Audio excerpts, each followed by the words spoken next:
All right. And we're live. We're live with another episode of I was gonna say the Keeg, but no, it's the Comic Talk, brought to you by the Keeg. It's the that show where it's like a book club, but for like comics. So like a comic book club, but then also we talk about weekly comics and we just shoot the shit. But it also has a point to it. That general comic book related show. I'm your host Dimitri Pereira, and today we got the original boys back in town. What? Can we not queue up the boys are back in town? Will we get a copyright claim? We would definitely get a copyright claim, but I think if we sing it so Boys perfectly. are back in town, the boys are back in town. Oh, we just got flagged. It was too perfect. It's done. Too perfect. It's done. We just got That's flagged. as much as End it there. Guess who just got back today? Trevor and Gil, who had been away. We keep getting flagged. I'm losing money as we speak, Gil. All right, let me introduce my guests. If you don't know the original boys, we got Gil Barron on the drums. Let's see. There we go. That's the ticket. Gil, how you doing today? I'm doing good. I'm trying to log into my volume account. I'm doing great. We have a big show this Saturday night. If I can plug it, Plug it right now, baby. So we started a new monthly show with Alonzo Bowden, the legendary Alonzo Bowden, from NBC and from NPR. And he is, it's going to be on Nowhere Comedy Club on Saturday the 22nd. And it's him bringing his favorite comedians on to do a set and then interview. So he's going to be doing a 5-minute interview with all these great comics. So we have this Saturday night, we have Jackie Cation, we have Blaine Capatch, Nice. we have Mal Hall, Nice. and Liz Mealy. Ooh. What a show. That's a fantastic show. What a show. Yeah. Incredible. I can't help but I'm still fixated on whenever anybody says NPR, I think NPH. Is that just me? Neil Patrick Harris? That feels like a you issue. Yeah. Is that a me issue? Okay. Nobody else? Nobody? Anybody out there? Let us know in the comments, in the chat, if you confuse NPR with NPH. Neil Patrick Radio. Let me introduce that my would still be next NPR. guest. Oh, damn. National Public Harris. There you go. All right. Trevor Reese, everybody. Hey. Trevor, how you doing? I'm doing good. I want to plug Gil's show again. I was about to say, yeah. I never have anything to plug, so I just always double up on Gil's. Why don't you have anything to plug? What's going on with you? I need you to be doing more. I'm in hibernation, baby. No, like I'm kind of getting back out there. But all the places, like I do improv, so all the places I do stuff like haven't opened yet. And right. Zoom improv, I love chat show improv, but Zoom improv, it doesn't work. Like having to like not only self direct yourself in the way of the camera and like set it up to like whoever's speaking has the focus, but also like to rely on independent people to like do transitions to change the camera. It's just that the vibe of it I wasn't digging, because all I was doing was like narrative stuff. Right. I'll plug the place I was doing it because it's a great place and they do a lot of great online stuff. Impro, they're a narrative genre-based improv studio here in Los Angeles, in Los Feliz, and they are awesome. But yes, they have. I've heard great things. Yeah, they're on other channels that are not volume, so I won't bring them up. But I would definitely recommend checking out a show. They always have stuff Friday, Saturday, Sunday, good stuff, and it's a good community. LA's got a bunch of different pockets of comedy communities, and they're all awesome. And Impro's just another one. Impro has a good reputation as far as I know. They're solid. Was that I love it. Yeah. Yeah. I'm just nodding and agreeing that I'm glad the word's getting out. Yeah. I can't wait for improv theaters to open back up again. I know there's probably a joke out there where people are like, the world's a lot better with the improv theaters closed. I'm not one of those people. No, I feel, and there's also like self-deprecating improvisers that are like, can improv not come back? Because if it comes back, I'm gonna be I'm gonna be at it again. I get it. Yeah. But It's one of those things. I have not wept a single tear for any of the crappy improv shows I haven't had to sit through because I have a set afterwards. Right.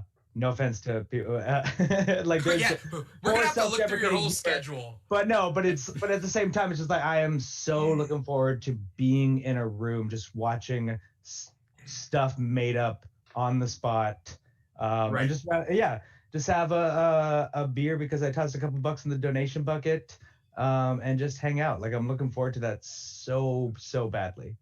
Yeah. As great as digital media has been in sort of bridging the gap with us being able to talk and still do shows virtually, like, Right. I want it in person. I'm. Do you guys think that like there's going to be a purpose for Comic Talk here on a live stream if like people can just get Comic Talk with us like in person? I don't know. Wait, should we start doing this show in person? I mean, I actually wouldn't mind that. I did mean it as a joke, but I also wouldn't mind that. I mean, you see YouTube. I mean, even before the pandemic, like YouTube channels and like shows and Twitch shows do live stuff all the time. So it's just like, It's true. there's no reason that all of a sudden all these shows, once the pandemic is over and we're back to a fully opened entertainment society, we can like still do shows like this and still like be the same. Everyone was still watching YouTube, still places that have millions of subscribers when we could go outside and be in the sun. Can I quickly finish the point I was making just as we were starting up? Oh yeah, what was the point that we were saying? No, so audience, we were talking about The Outsiders. We were talking about the DC Comics super team, The Outsiders. And, recently Young Justice Season 3 came out a little bit earlier in the summer, came to HBO Max, so all of us watched through it. And I thought it was terrible. I thought it was the worst version of The Outsiders probably since the actual Outsiders comics. I've never been a fan of I've just never found it that interesting. I'm enjoying a little bit of the story of like the budding romance between Black Lightning and Katana right now. Whatever. I don't care. I'm saying, but we were talking about how bad Young Justice that season was. Trevor was defending it, even though he's wrong. Vaguely. I'm not dying on the hill, but I was defending it. Don't die on the hill. Yeah. And I was going to say that I have seen them do Outsiders well in DC animation before on the show Beware the Batman. Oh. Did they do all the Outsiders on that, or did they just have Katana? So Katana, if I recommend watching the show. It's not very long. It's one season. They did a really good job. It's the 3D animated one, right? It's the 3D. It's like just before they start doing Green Lantern the animated series, right? Which, by the way, I also just watched, and that blew my mind. I did not know that show was good. Yeah. I had no idea that show was fantastic. It's kind of the lost gem of like because it's a Bruce Timm. It's a Bruce Timm show, even though it's 3D. But yeah, no, that is the lost gem of like everyone like, oh my god, Bruce Timm when he's doing the DC universe, that is amazing. Like, then you need to watch Green Lantern. That show is awesome, cut down at its prime, just like originally Young. I think it was part of the same cancellation that killed Young Justice. Yeah, because neither one Cartoon Network. Yeah, the DC Nation went down. Yeah. Fun fact, a friend of mine, Celia, first year we met at Comic-Con, she was dressed as Raven and a friend of hers was dressed as Starfire. And DC like grabbed them to do like an interstitial for the like DC Nation Saturday morning block. Oh, that's cool. Like every now and then I'd watch it, I'd like have it recorded and watch it and just like, hey, Celia's start the episode up for me. I mean, super cool for them. I was probably dressed as Beast Boy, and nobody asked me to do jack shit. Nobody cared. No, let me just say, very well done, Raven and Starfire. Oh, I thought you were going to say very well done, Beast Boy, but okay. All right. I don't know. I wasn't there. I didn't see your Beast Boy. I can't. Okay, well, Green Lantern, crazy good. Beware the Batman, better than the reputation it has. Some of the backgrounds in it are a little empty, which is kind of par for the course for cheaply done 3D animation, CG animation, right? But interesting story, because Katana was sort of the sidekick. Right. They had sort of a tough guy, Alfred, and Alfred and Katana's father had like a history, which was really cool. And then over the course of the show, Metamorpho shows up. Oh, okay. And it seemed like it was on the road to like, okay, and I know Count Vertigo showed up in an episode or two. So it seemed like the show was on the road to The Outsiders. Well, that's the unintended consequence of the Bruce Timm Batman, is that it is so quintessentially Batman that it cannot be topped.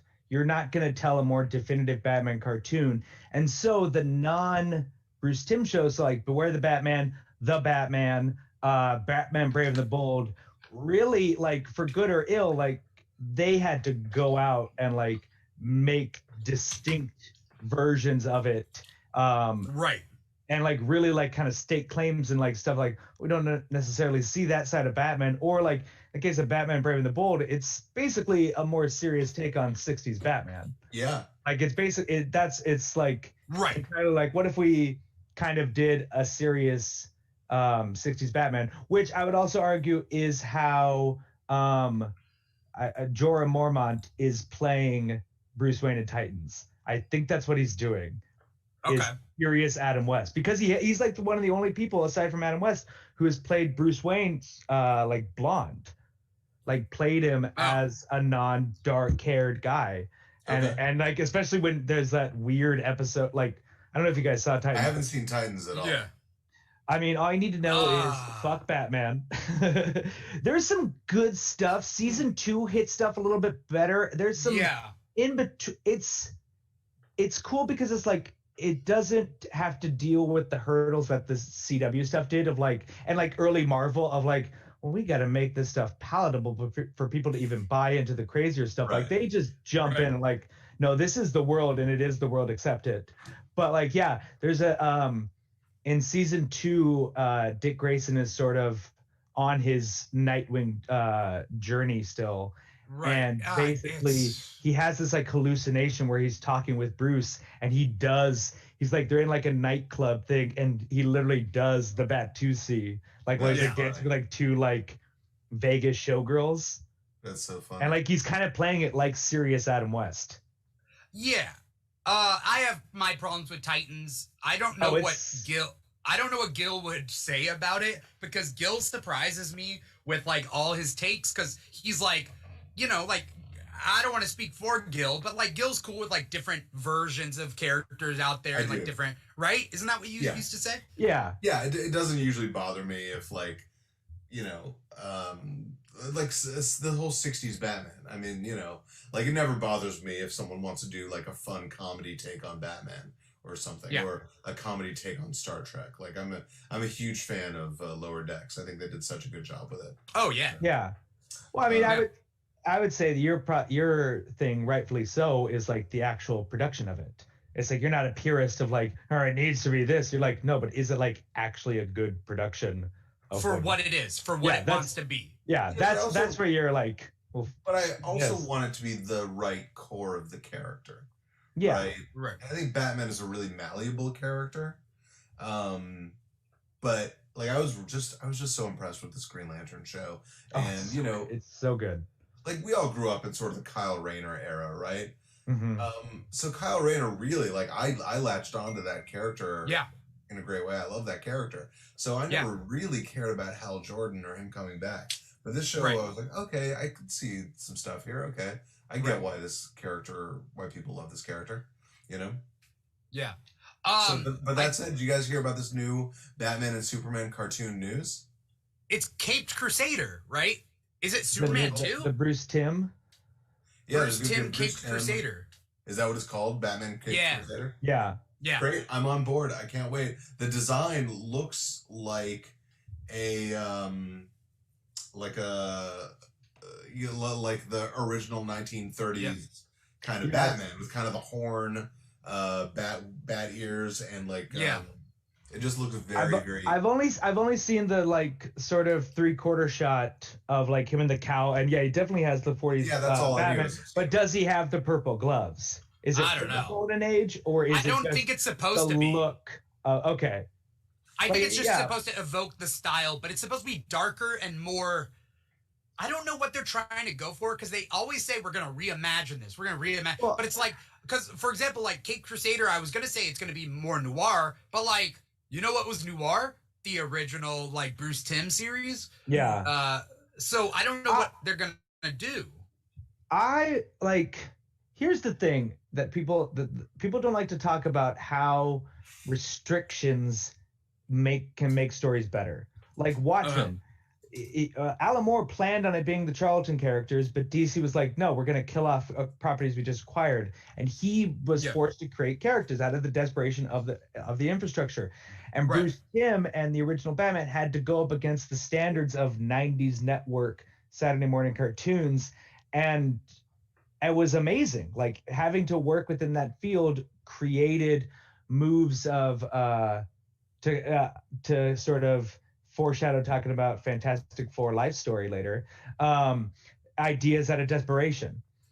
And let's be honest, his adult stuff, his Bruce Timm adult stuff, like Batman and Harley, the Killing Joke, has been awful. Like not Batman and Harley. It's because he's Harley's creepy. I enjoyed Batman and Harley. To be fair, Batman and Harley is also the one that is closest. That one is like straight up the old continuity. Right, and it's really fun. It's fun to watch. No, that's fair. She's really funny. They have that great musical number. You're right. I don't mean to bring Batman and Harley. But my axe to grind is kind of Killing Joke. Nightwing and Harley hook up, you know? Yeah, but Killing Joke, it is upsetting. It's upsetting when Batman and Batgirl hook up. I hate this. Okay, but I mean, but like the Bruce whole thing Timm is kind of creepy, right? Bruce Timm's kind of creepy, and I feel like when he's working on a kid's show, it doesn't come out like that. But like when he's given full range, like he's gonna be a creep. I mean, look what he allowed himself to draw. He drew this. I was just like, yeah, I'll do it. He's got garters. He's got a marijuana belt clip. A highlight paddle. I don't know what golf shoe. I think highlights that right on. Yeah, the weird racquetball game. But I think you're right on. Like Bruce Timm, his true self is a little creepy, and like I mean, like you see sort of his stuff, like his like drawing stuff like that, like his girls are kind of like cheesecake. They're kind of like 50s pinup, like in like a pulp way and not like a Betty Page sort of like tasteful way. It's just like it's a little bit more on the cheaper side occasionally. You're right. And like when he just sketches, it will veer very far into the cheesecake. That's for sure. Yeah. So there's something that just reminds me is like Frank Cho. But I don't like Frank Cho's personality. I like his art. Yeah. But his personality, I don't know. I don't know. I've never met him. Basically, he just gets upset. He's like, so what? Let me draw my women. Who cares? Why are you complaining? And like, I can do whatever I want. I'm the artist. And it's this like kind of tone deafness, I guess, on certain things. Especially when he works for, like, if he's doing a variant, basically, he did a variant cover for DC, drawing Wonder Woman, and... Did he really? That seems like a terrible idea. Yeah, he drew Wonder Woman, but he had, like, her panties, well, it was weird. It's not panties, though. It's her bikini bottom, like, when Wonder Woman would have bikini bottoms, but she would wear it underneath her, like, armored skirt. Well, one of the most seminal runs of Wonder Woman that most people would agree is George Perez is post-crisis Wonder Woman, and she is wearing some 90s ass bikinis, like that is a French cut bikini. Yeah, the Frenchest of cuts. Yeah. So the problem wasn't that though. So but like one shot where she's looking in the mirror.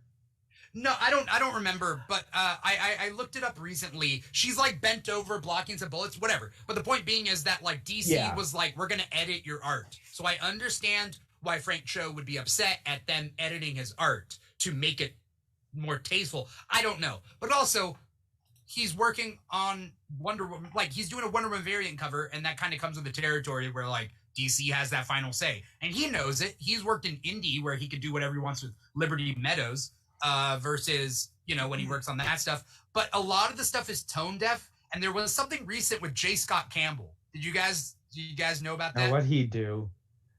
His stuff's never. Would you say his like?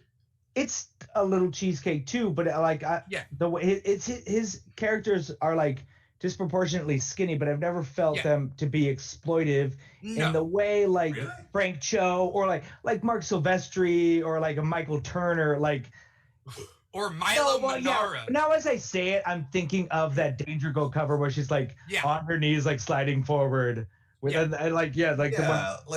Scott Campbell's characters are naked in everything except coloring. Right. Yeah. They color the clothes on. Yeah. Yeah, they basically color the clothes. Like those characters are in the skimpiest outfits in a way that I think Frank Cho, like the characters at least look like they're wearing the clothing that they have on, Right. I'll tell you about J. Scott Campbell, but I feel like Frank Cho objectifies women in real life, and that it comes out in his art, and his art is his way to express his objectification as well. That's just the way what I get from Frank Cho. J. Scott Campbell, because you could also argue, like again, like I was saying, like J. Scott Campbell is definitely in line with other people of the medium. Like he's definitely in Mark Silvestri, in a Jim Lee, in a Michael Turner sort of vein, whereas Mark Cho is very much out on his own. Frank Cho. Right. Frank Cho, yeah. J. Scott Campbell, though, recently, and I think I may have seen it on TikTok and then Twitter, but basically, J. Scott Campbell has that famous Mary Jane picture where she's waiting for Spider-Man to come home, right? Yes. Right, with the coffee cup, yeah. Right. And an artist, just a young artist, I believe, young non-binary artist, where they drew MJ in a thicker way, way. Not too thick, still slim, definitely, but in a realistic way is what they were trying to go for. And the artist essentially kind of said some like remarks that like the original MJ wasn't realistic, this is realistic, and doing their own take. And then J. Scott Campbell got really mad and about this random person, not a company, but a random person editing his art. Right. So what J. Scott Campbell did to the fan was took the fan's work, took his work, wrote notes all over the fan's art, how that was not realistic.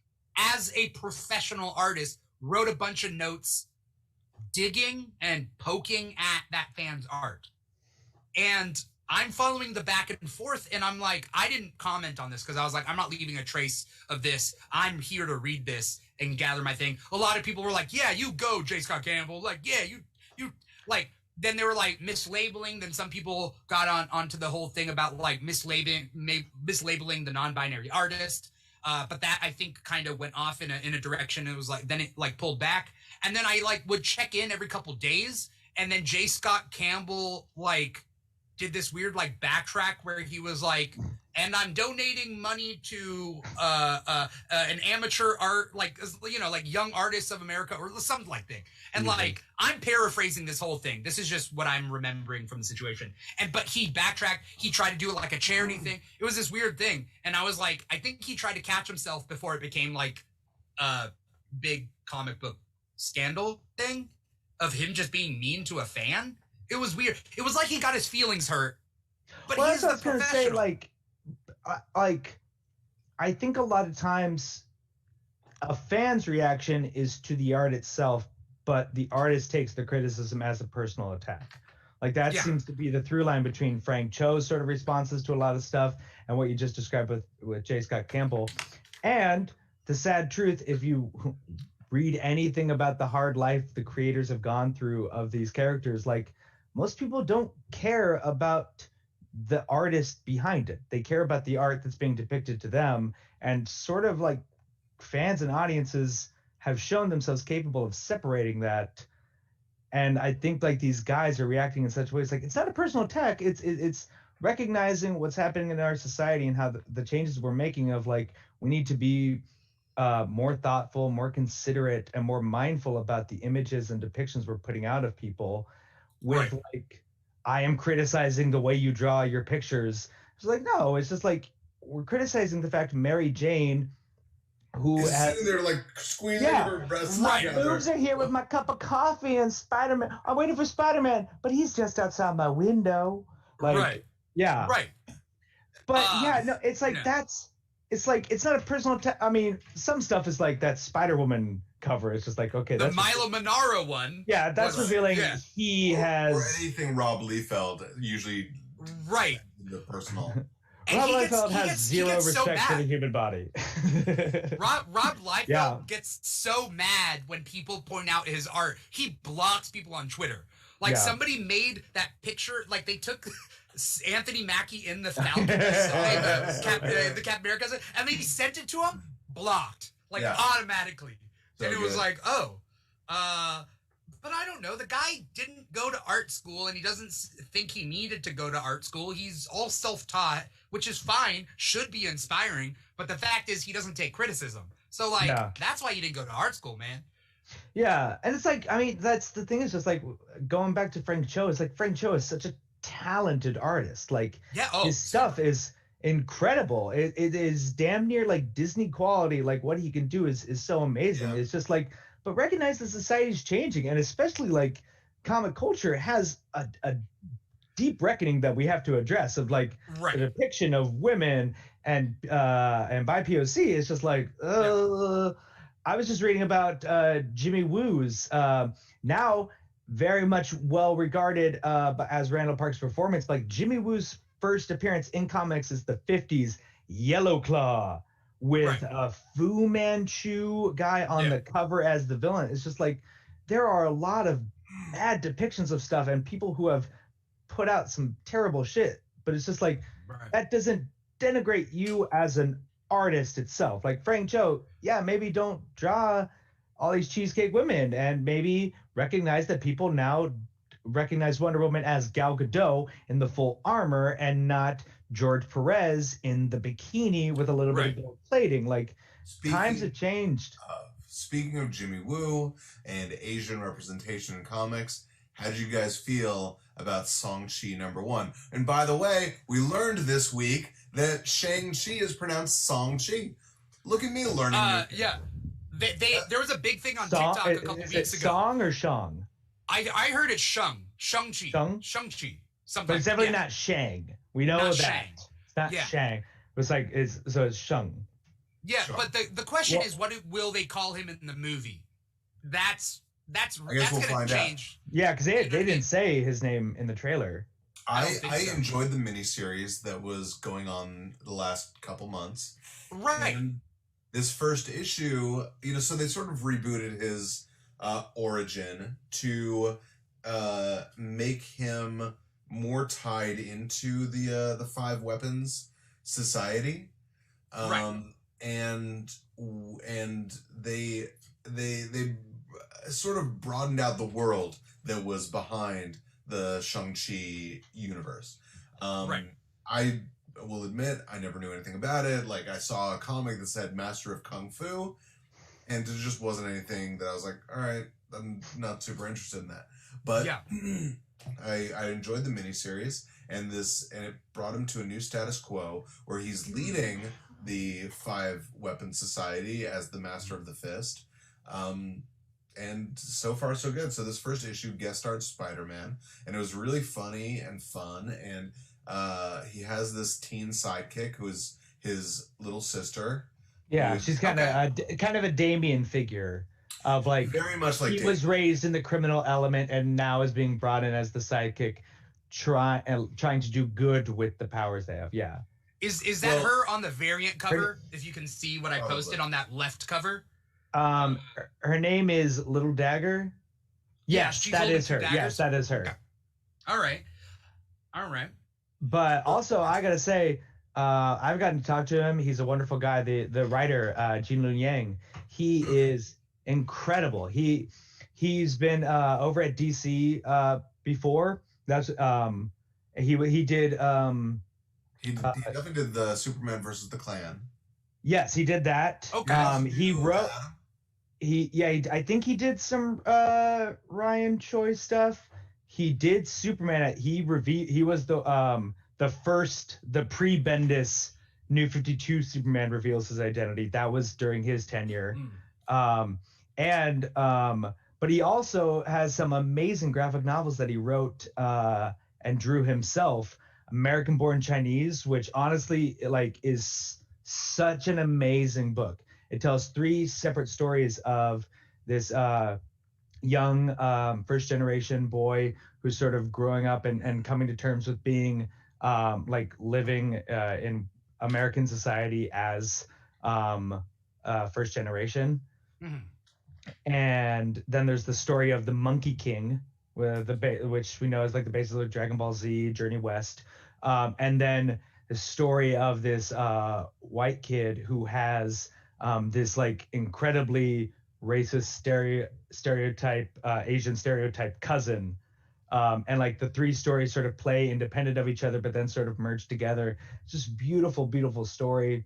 He also wrote Boxers and Saints, which are 2 separate books told from the 2 sides of the Boxer Rebellion between the Chinese and then the Christians.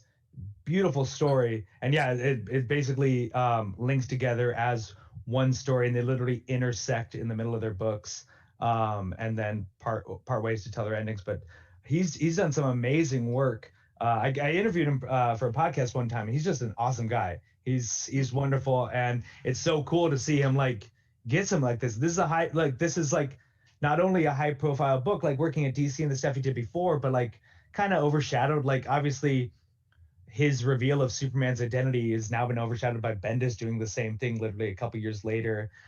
I don't know what happened to Chinese Superman. And like a lot of he pops up here and there. Yeah, didn't he just showed up in a book? The Asian Celebration one. The Festival of Heroes. The Asian Celebration book, which was cool. Yeah. But but like Shang-Chi is like they have the movie coming out. Like this is a push. Right. It's on the most high profile book that he could be on, especially he's redefining that character's whole origin in advance of that character becoming hugely famous. Yeah. That's great. Right. I mean, my criticism of Shang-Chi has always been that I just have never been interested in him. That being said, I'm trying to keep getting into it because I know Gil and I were talking about this before the show started. Basically, like Marvel has a thing where I'm not interested in some of these characters, and then the movie comes out, and then suddenly I'm like, okay, Guardians of the Galaxy, let's do this, baby. You know, Eternals is gonna come out. And I agree. I care nothing about Eternals. Nothing has ever made me care about the Eternals ever in my whole life. But I know the movie's going to come out, and I'm going to be like, "Fuck it, I love the Eternals. I've always loved it." Neil Gaiman. I think the Neil Gaiman series is going to be a heavy basis for it. Yeah. It seems to be because it had they've been hidden and need to be reawoken sort of storyline. Wait, the series that's out right now, the Eternal series that's out right now. No. This was from the 90s. 2000s. It's Neil Gaiman, John Romita, and it was like a big deal because it was like it was right after he did 1602, and it was like, oh, Neil Gaiman first he did that, and we brought him back to Marvel. Now he's gonna do this crazy stuff with an established property, right? I think that's gonna be probably in the same way. I would say in the same vague way that the Extremis storyline, Warren Ellis's Extremis storyline was sort of a basis for Iron Man 3, versus the Winter Soldier storyline, Ed Brubaker's was very much built upon, I think this will be more we're going to take some good elements from it, but not really adapt it fully like that. Kind of like Guardians. Guardians of the Galaxy didn't take from any specific story. I thought it did. I thought it took from the reboot of Guardians. Yeah, the Annihilation. Annihilation, yeah. But what part? Just getting the team together? Yeah, getting that team together. That's the lineup that they chose. Yeah. The lineup. But the plot, of Ronan. Right. You know? And I guess the villain of Annihilation was Annihilus. But I mean, like, I would say probably Civil War is possibly the closest adaptation to the source material on the whole of any other Marvel series. I think they're very fast. MCU, the MCU has been very fast and loose with like what they're actually adapting. Like Age of Ultron, that is not Age of Ultron. Yeah, there was no time traveling to kill Hank Pym in Avengers 2. And so yeah, but I think like for the most part, like they don't really take stuff wholesale the same way like DC more does, at least with their animated films. With their animated, yeah. I mean, you know, Dawn of Justice is let's take Death of Superman and Dark Knight Returns, see if that plays together. I don't know. Yeah, okay.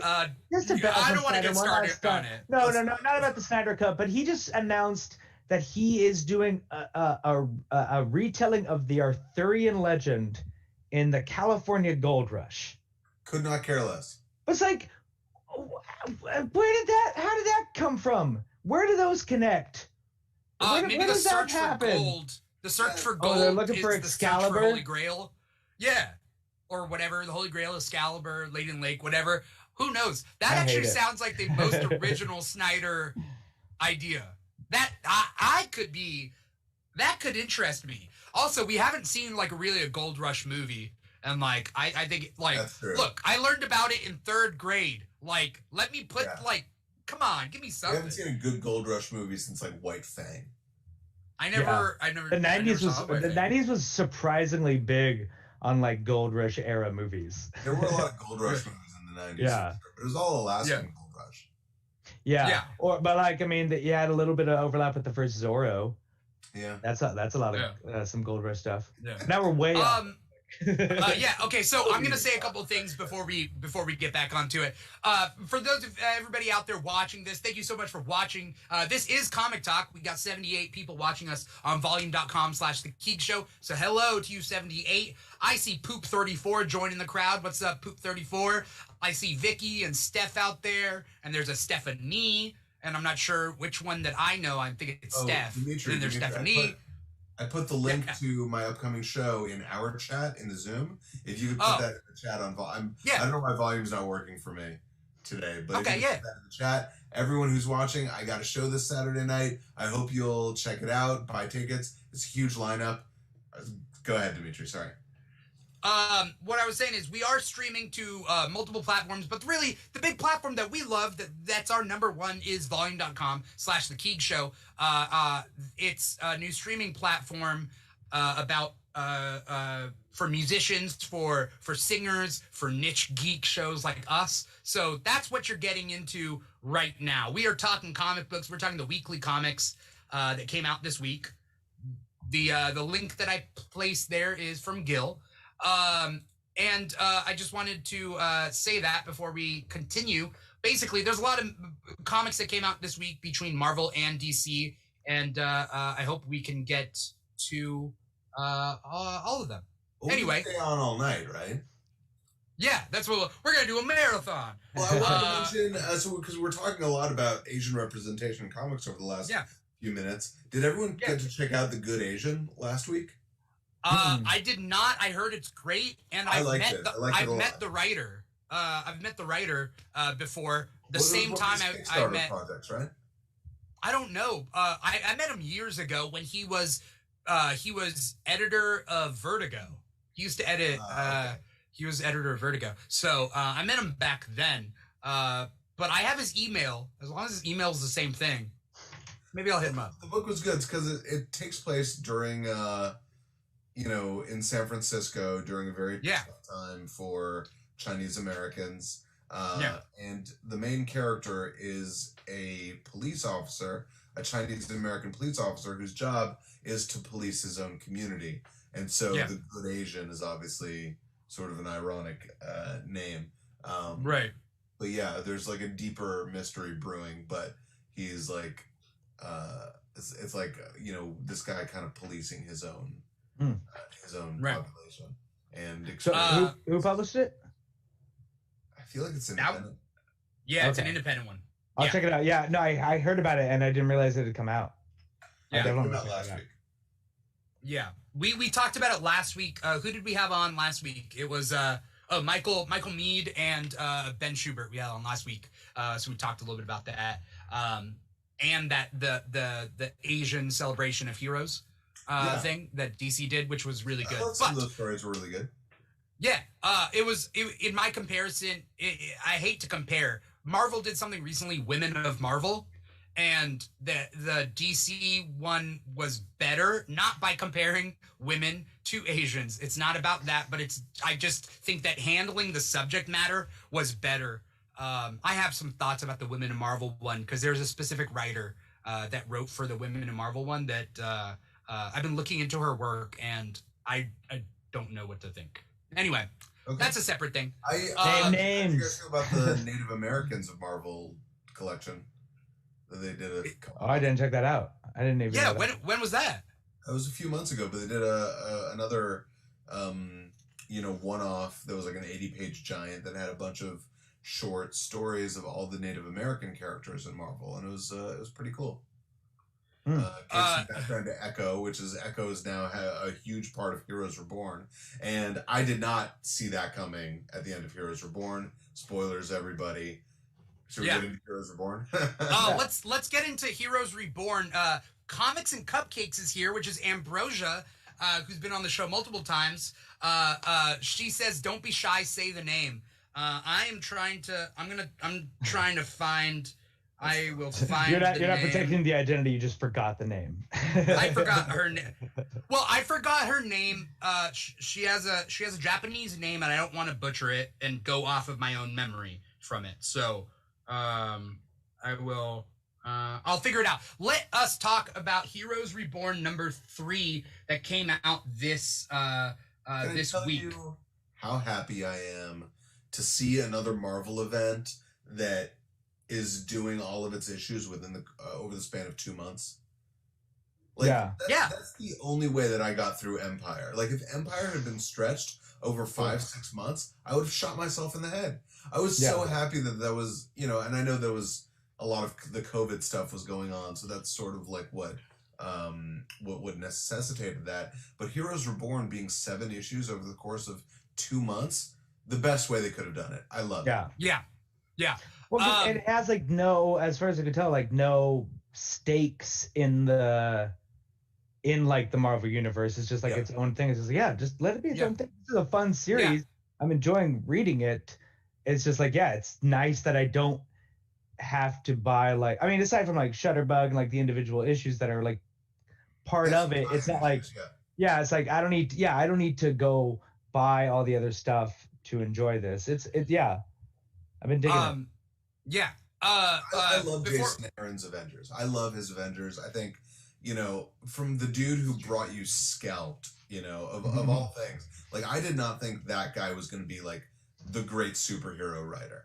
But he's just so good at doing big screen cinematic kind of Justice League action. And the thing that I've been saying about his Avengers since it started was his team of Avengers feels so Justice League to me. Because in the past, there are Avengers characters, right? Yeah. Hawkeye, Black Widow, Scarlet Witch, whatever. Jason Aaron was like, what if we got the most powerful characters in the Marvel Universe and put them on the Avengers? What if the Avengers, if the thought process behind the Avengers was the thought process we put behind the Justice League? And that's why, his team is Captain Marvel and She-Hulk and Doctor Strange and Ghost Rider and Black Panther. Right. And that just makes more sense to me. Right. And this Heroes Reborn seems to be the synthesis of that idea of Marvel already kind of has a Justice League analog, which is this Squadron Supreme that we never ever see really in other books. Yeah. But let's make them the Justice League. Let's see what happens if they were the main heroes. And so Marvel becomes more like DC. It's great. Yeah. It's crazy because the premise for everything, it's in a world where the Avengers never came about. And maybe some of them are dead and maybe some of them aren't. But the point being is that the Squadron Supreme is living in this whole new Marvel universe that essentially mirrors the DC universe. It is a parody because in this one, it focuses on the Blur, right? and the Blur is essentially the Flash analog in the Squadron Supreme. And there's a scene in it. By the way, really good writing on this manic super speedster with no short-term memory, or long-term memory, should I say? But they talk about in a parody of Gorilla City, it's Grizzly. Yeah, Grizzly I love City. that. I was just like, That's so oh, funny. I want to see that. I want to see Ursa Major as the Gorilla Grodd analog. It's just like, that sounds Right. fucking awesome. Right. But no, I mean, aside from like the personality difference, it really read like a Flash book too. Like that's, I think, the most impressive thing is like if you read comics and long enough, you know that there's a cadence to a Marvel book and there's a cadence to a DC book. And aside from like this character is not a Barry Allen. He's more of an impulse. Like he's literally, the recurring joke is like, you know how many TVs I have? Let me count. Da, da, da. Like that's Yeah. like he's definitely just ADD powered by the Speed Force. Right. But it definitely, like the tenor of it was like hit the ground running and definitely read like a Flash book. And I think Yeah. that's also the cool thing about it is that Jason Aaron Especially- understands that. especially Yeah. with the size of the way he takes down the threat, right? I feel Mhm. like Flash books, you know, it's always like the thing I always enjoy in a Flash book is the beginning and the ending, because the middle of it is always like, yeah, he ran so fast that Yeah. he had to rewrite history or whatever. Like that's always what happens. And so having the Blur be like, I ran through time and somehow, like, I don't even remember what the plot of. Basically, he ran through time until he got to the moment where he defeated her. Like Brilliant. he just like fast forwarded. But yeah, because like Okay, right yeah. now in the Flash, like, and this is also just good. such a great illustration. But also, Are we moving on to the Flash? Are we Well, done? no, talking not Heroes War? necessarily. Oh, okay. But I'm bridging the gap. But what I'm saying is like the Flash right now is like an introductory arc, a return to basics, a stripped Right. down, like get you assimilated. This is a get new readers arc, and it is Yeah. about Wally West skipping through time through different bodies and communicating with the Flash and solving all these huge problems. That it's just like, yeah, that's the ridiculousness. That's the scale of a DC comic. It's like Yeah. this Right. is how you're introducing people to the character. Right. This is not digging deep into the lore. This is like, here's the basics. By the Right. way, this Also- issue was amazing. Yeah. Of the Flash. Well, the Flash. It's probably Yeah. after the first issue of it, probably my favorite so far of what's been going on. I agree. This one was really good. Let's just talk about the Flash. Issue 770. Basically, Wally West is jumping through time into different speedsters' bodies through their connection with the Speed Quantum Force. Leap. He's Yeah. Quantum. Yeah, right. And it reintroduces Jay because that's been missing for so long. They reintroduced Jay. We saw the Ray, Happy Terrell. And Happy because I was Terrell. like, I had to be like, Happy Terrell. Happy Happy Terrell. Terrell. And I was like, okay, I Not that know happy. he's the Ray. Because then I also got him confused with Terry Sloan, Mr. Sure. Terrific. And I was like, but okay. And that was a random character to have team up with the Flash, but You have he to can remember, keep up. these characters are created in which you could unironically name someone Whitey. Like, someone named Happy, like no one batted an eye, but now it is like, what the hell? Like, his Well, name's I mean, Dick Grayson. Think about that. yeah. Oh, No, I mean, Green Lantern's sidekick in the 40s was a Ooh. cabbie named Derby Dickles. Yeah. Oh, I thought you were gonna. Doiby. Was it It was Doiby? Yeah, Because he was- Doiby. Because he was from Brooklyn, it was Doiby Dickles. But it Yeah. was Doiby Derby Dickles. Dickles. Yeah. Yeah. I'm sure Gil appreciates the Young Justice run where the old people Old superheroes. Justice. Sure, Old Old Justice. Justice with Doiby Dickles and like Miss America no, yeah. I forget who. Yeah, all those old sidekicks that are now like old. Anyway. But Yeah, they, what were we gonna Todd say, Knock Trevor? depicted it. Well, Todd Knock depicted Doiby looking like Mickey And Rooney. Azar. Oh, Yeah. Mickey Rooney. Yeah, Oh, yeah, okay, he's like tiny. He was like this big, like Yeah. not actually, but like he's like this tiny little guy. But yeah, the Flash is it's so good because Joshua Williamson's run, like I mentioned before, was like really long. It's over 100 issues, and like it's so nice to just be kind of like after something that long, and also something that didn't really spark. How did it end up being so long and just made no impact? How is that possible? I don't know, man.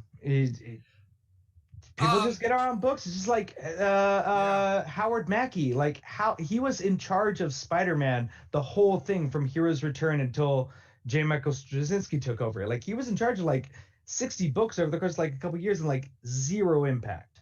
There's like people just have like you just get these journeyman guys on and they just have runs that are like inexplicably long and have no impact. Amazing. Which is interesting because I think it's Williamson who created all the different forces, right? He tried to make an impact by creating a new aspect of the Flash mythos, which I hated. I hated the forces, and I hate the fact that right now in the Flash TV show, they've introduced the forces. I don't care about the Still Force. I don't care about the Sage Force and the Strength Force. What? Everybody strong gets their strength from a force? Like, it makes no sense. It makes no sense. It's a terrible attempt to ape what Johns did with the Green Lantern Corps. Yeah. And like to create the Rainbow Spectrum. Right. And it's also like what the power of like that's of the thing is of Jeff Johns and Green Lantern is like, oh, of course, we've seen Sinestro's had this yellow ring. We've seen Star Sapphire. Like we've seen this stuff established, and it's been established long term that willpower is what makes a Green Lantern. Like that's not a new idea. But yeah, the Speed Force, Still Force, Strength Force stuff is just like you just like but luckily like replace like find replace. It's not there anymore in the comics. We have. Is it not? Well, who cares? No, it's not. Does it still exist? Right now, we're dealing with Wally West quantum leaping around the universe. Yeah. Right. So we have this great one-shot issue of Wally in Jay Garrick's body, and just the most fun that it could possibly be, and we're just waiting to see how Wally gets home, and it's Barry and Mr. Terrific are like trying to figure it out together, and the artwork, oh my god, the artwork in it is so good, so gorgeous. You know what I thought was interesting, and this is just me just being a weird nitpicker person, is they chose not to use any swastikas in their Nazi. Oh, I didn't notice that. I didn't pick that up, but they chose to use a different symbol. Oh, you could see it. I showed it up. Which is the eagle over the circle. Yeah. So they didn't I can see that in the variant cover. And I didn't know if it was a matter of sensitivity or whatever. I just thought it was an interesting thing to point out. But the last page of this book, I'm so excited. Like, so I'll spoil it. I won't spoil the style because Oh my god, that's it's so. It might be one of the most fun things I've ever seen in a comic book. But his next quantum leap is into Professor Zoom. Yeah. But you have to see it to believe it. Is the artist? I'm trying to think. Is it blah blah blah blah blah? It's definitely Kevin Maguire. Oh, okay. That's what I was gonna say. Yeah, that's what I was trying to say. Kevin Maguire, sure. Yeah. Okay. But no, that I loved that. I loved that last page. That was a phenomenal last page. But like at the same time, like this is what's making this good is I'm excited because obviously Wally quantum leaping is not the run. Like that's not the arc of the who's the artist, who's the writer on it now? You took let me check. But yeah, that's obviously not what it's not going to be him doing that for like 40 issues. It's Jeremy Adams. Okay. I don't know what else he's done. Yeah, and the artist. I didn't know what Joshua Williamson had done before. Yeah. But like it's Jack Herbert and Brandon Peterson. Yeah, Brandon Peterson I think is the main artist, and he's getting some assistance from other people. Like he's one of those artists who very detailed, very fine work, but seems to have a problem hitting deadlines or filling his books entirely. So he tends to be joined with fill-in people. Like I don't know if I want to say that the colorist is doing a lot of heavy lifting here, but the color is noticeably fantastic here. Yeah. It's Michael Atiyeh. I think it's a package deal because most of the time Brandon Peterson's artwork is very richly colored. So I think he might have a partner or like has a particular way in which his stuff is colored, and when he gets hired on, the understanding is editorial knows that. But yeah, except I was just reading some old Ultimate X-Men that he was on, and it's still pretty richly colored. And again, Age of Ultron, he was in for a couple the back half of that miniseries, and his stuff is very richly colored. So I think he like that's something he has in mind. Yeah. I think it's interesting when art, and it's obvious that like, you know, artists will want to work with the same colorer maybe, or inkers that they know. And I kind of think it's kind of cute. Is it kind of cute in a way?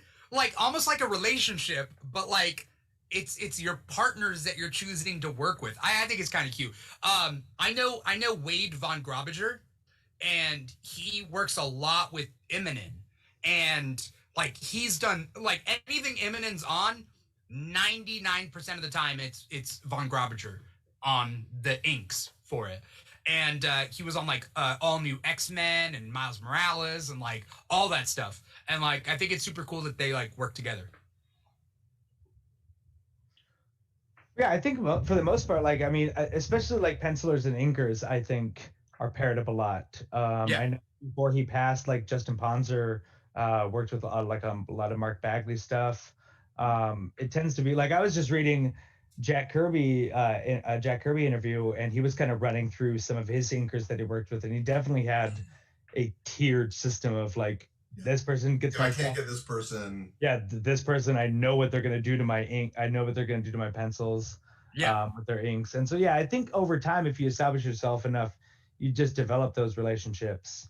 But at the same time, it does have a sort of like Owen Wilson and Ben Stiller in a movie together sort of quality of just like, oh, I always like when they're paired up. The other DC books. Oh yeah, go ahead. Oh, I was going to say thank you to Aries out there for the amps.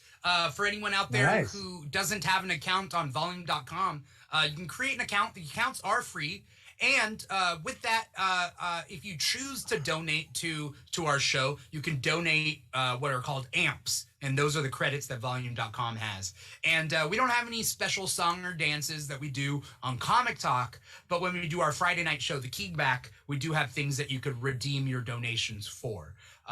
So you donate to us, then maybe we do a song, maybe we do a dance, so on and so forth. I don't think we pointed out that Steph gave 5 amps earlier as well. I see that now. Yeah. Steph gave 5 amps, so thank you so much, Steph. There are 72 people watching us on volume.com/The Keeg Show, so thank you for sticking around. Create an account and chat with us, and even if it's just to say hi, or you love us, or whatnot, you don't have to, or you hate us. I don't know. Just create an account and say hi. We definitely appreciate you guys out there. There's definitely a lot of comics, and we have enough time. We can hit all of them. What were you gonna say, Gil? What comic were you trying to segue us to? I was getting ready to talk Nightwing. You know, Nightwing. Tom Taylor. Tom Taylor's writing a book just for me, and I love it. I'm so happy that he is. This is the best Nightwing has been in years. Yes. Years. Decades even. Like this has been such Chuck Dixon. 3 but it's just like we have to go back to Chuck Dixon. Like that almost is decades. Well, look, I'm never gonna be a full like Devin Grayson apologist, but she definitely got some unfair hate. She tried to do some stuff, and I appreciated her. No, I liked her Titans. I liked her Nightwing. The Nightwing, there was some weird stuff there, but like she was. Which runs were these? What's up? Which runs? Like if I'm remembering correctly, Grayson was on Nightwing at least during like pre-Infinite Crisis 1 year later, right? Was that her? Before that. Okay, yeah. I'm trying to remember because I remember it by the big runs and like what story elements got introduced and whatnot, or which events are they in between. The big controversy of her run was when Dick Grayson was taken advantage of by Tarantula. by Tarantula, right? Like, I want to say non-consensual sex, but I don't want to say that. I don't want to insinuate that Dick initiated that. Some people call it the Dick Grayson rape. It's like that's like right. how like that's but it's like that's it is a very a weird moment. It's a weird moment. But I do appreciate that she's trying to do some stuff. But I want to say that was about this run by Tom Taylor is that this run is very specifically in conversation with older runs. Like, he is bringing elements in that are like, hey, you probably remember this moment from Chuck Dixon. Let's rejigger that and let's present it in a new way. Like, he's like, oh, well, I need someone to infiltrate this, this world of homeless teenagers. I need Tim Drake, right? I need my brother. And when they're first jumping in and talking to each other, they jump on the train. They jump on the top of the subway train, which is an allusion back to Nightwing 25, which was a whole issue of Dick and Tim blindfolded on top of the train. Yeah. Having a long conversation. It's just so. No. I love it. The art is beautiful. Yeah. The art, I have the covers up right now, and I just noticed something about one of these variant covers. If you can see it, he's missing his heart. Well, there's the heart one on the left, yes. But there's also Dick doing a handstand on a clothesline, and then his feet are also kind of pulling another clothesline, so it looks like the Nightwing symbol through the draw. I don't know. Anyway, I get excited for that. The artist is Bruno Redondo. There's such an early confidence to this run that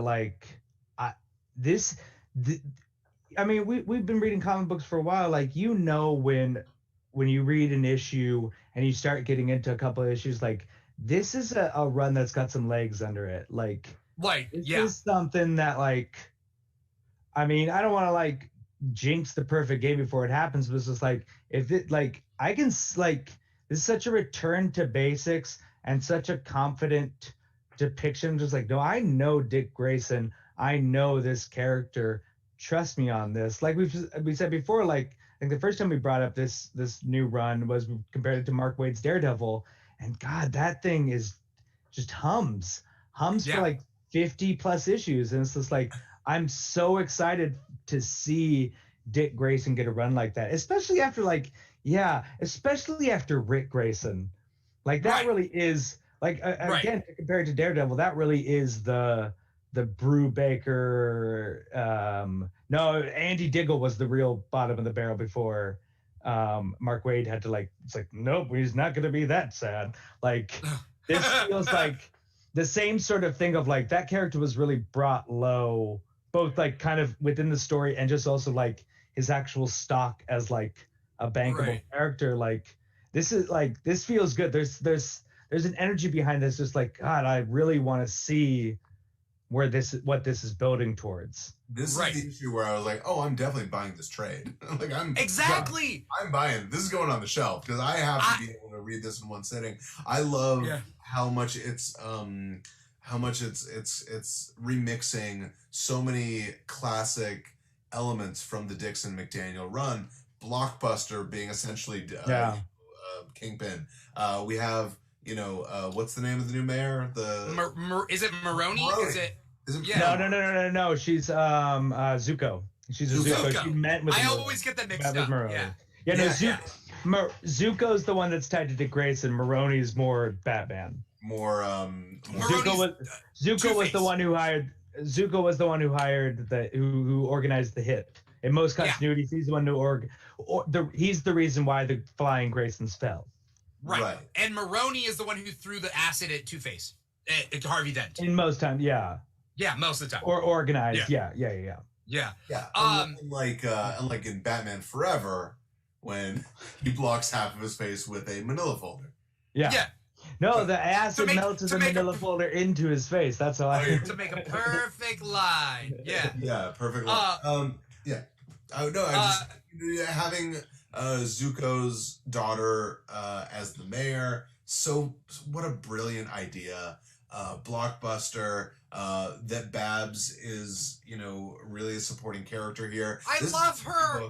This is the only book that's doing anything with Tim Drake right now, by the way. Like, Yeah. Tim Drake is nowhere else to be found. And Yeah. Tom Taylor's like, let's not forget this guy. And the fact that he's like, yeah, I'm calling my brother. I was just like, Right. "See, that's the relationship I've been missing with Tim Drake for so long. I love it so And- much. Whether it's familiar relationships or like the fact that Barbara spent the night. And Tim called. He's just like, so Barbara spent the night, huh? He's just, when I talk about it, I'm on the channel. Yeah. That was such a funny insert because I was like, it is very much like a little manga thing. Yeah. But also, like I love them. But the little shout out of the acknowledgement of like some people would say Tim's the best Robin. It's like I'm not going to comment on that, but I think I have. people are the streets are talking. I feel like we got 3 people on here right now that would say Tim is the best Robin. Yeah. I love Tim. I think Tim is the best Robin. I just putting love up a page, by the way. Yeah. I just love Tim Drake. Yeah, Tim Drake in general. Because, he is the best Robin, but it's also like, but he's clearly not like in any sort of Robin capacity anymore. He is very much his own man, the same as Dick Grayson. But Right. unfortunately, DC hasn't been able to get him his own identity. Well, Drake was terrible. Drake was... That was a stupid idea. Super dumb. You know what costume I love for Tim Drake? And I do not like the current costume he has now that, like, is very, like, Damien inspired. It's just kind of like a bunch of stuff kind of on top of things. I right? like his costume right now. His- You don't his like the costume shoulder right the shoulder pad kind of costume? I'm not a fan of it personally. It's like right in that like the end of Chuck Dixon and like before like Mike McCone and Jeff Johns like reintroduce him in like Teen Titans, like it's in that zone, at least the depiction for in the book. Yeah. Yeah, I think it's just okay. It looks too kind of homemade for Robin to me. I feel like Robin should feel a little more iconic, and this version of it just feels a little too store-bought, the costume I love him in is the one where he looks like Red Robin from Kingdom Come, where he takes... Okay, you like that run? Where he puts that on? The run is okay. I love the Okay. costume because Dick isn't going to use that costume, right? No. And Yeah.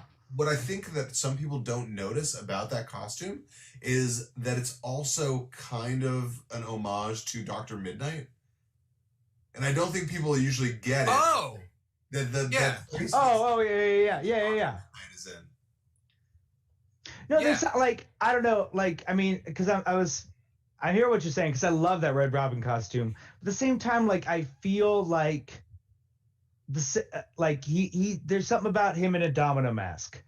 Like there's something a little weird about Tim Drake in a full cowl. But like if you can figure out a way to, okay, but that's kind of what his New 52 costume was, with the added like bird wings. But like it was just too much. yeah. It was the whole problem with all the new 52 designs, where it was like, Right. oh, let's add a lot of unnecessarily lines. Like, Yeah. there's no way I could draw that costume from memory, Mhm. you know? Wasn't it like a cross bandolier thing? Yeah, Yeah, he had the cross bandolier, but he had like the full on like hawk and falcon dove wings. wings. Yeah. Okay.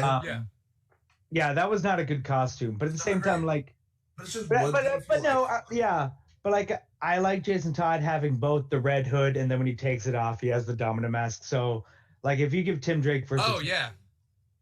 I'd be down. But yeah, I he agree. I needs think something. He needs. I- Let I him was- graduate. Like, I was listening to an interview with Michael Okuda recently, who, he was the main production designer on Star Trek throughout Next Generation and Deep Space Nine. And he was talking about when they were designing the space station for Deep Space Nine. What was it going to look like? How alien was it going to look? And the original design was like all of these cylinders. all of these sort of intersecting cylinders kind of going around, and it almost looked like if you spilled a bunch of coins on a table, right? That's kind of what it looked like, with all of these kind of discs. And Rick Berman came to him and said, "Look, the design has to be something a 9-year-old can draw. Like that's what you want it to be. You want it to be something that someone is like, oh, when I think of Tim Drake, I can draw what the Tim Drake version of it is." Yeah, and right. I feel like everything after the Neil Adams design has been kind of not that. It's all been a little bit like chasing its tail, like trying to find what it might look like. Like the brown Drake costume was terrible. I like the Red Robin costume, but I like King. But it's like that's the thing. Like the biggest legacy of Tim Drake in costume is he was the first Robin in pants. Like that's his big. Like the thing he's most known for in terms of a design. Because they've retconned that though. Jason Todd has pants now. No, but if you read the original Death in the Family, much to his embarrassment, Jason Todd is killed in those little Burt Ward booty shorts. Right. Like, right. Imagine being beat to death and you're just like, I'm in a bikini. But no, that's Tim Drake's most lasting impact is that. And it's just like, it's especially like galling when you like we're talking about Nightwing and to literally have like I think every issue is opened up with him doing some sort of jump, and it shows the progression of him jumping as Robin into the original George Perez Nightwing into the Disco Nightwing. Disco Nightwing into New 52 Red Nightwing into present, which is classic Nightwing anyway. And it's just like Tim Drake has just been stuck. Yeah. So what I know is that Megan Fitzmartin, who wrote the Future State, the two issue Tim Drake book, is coming back for at least a one shot.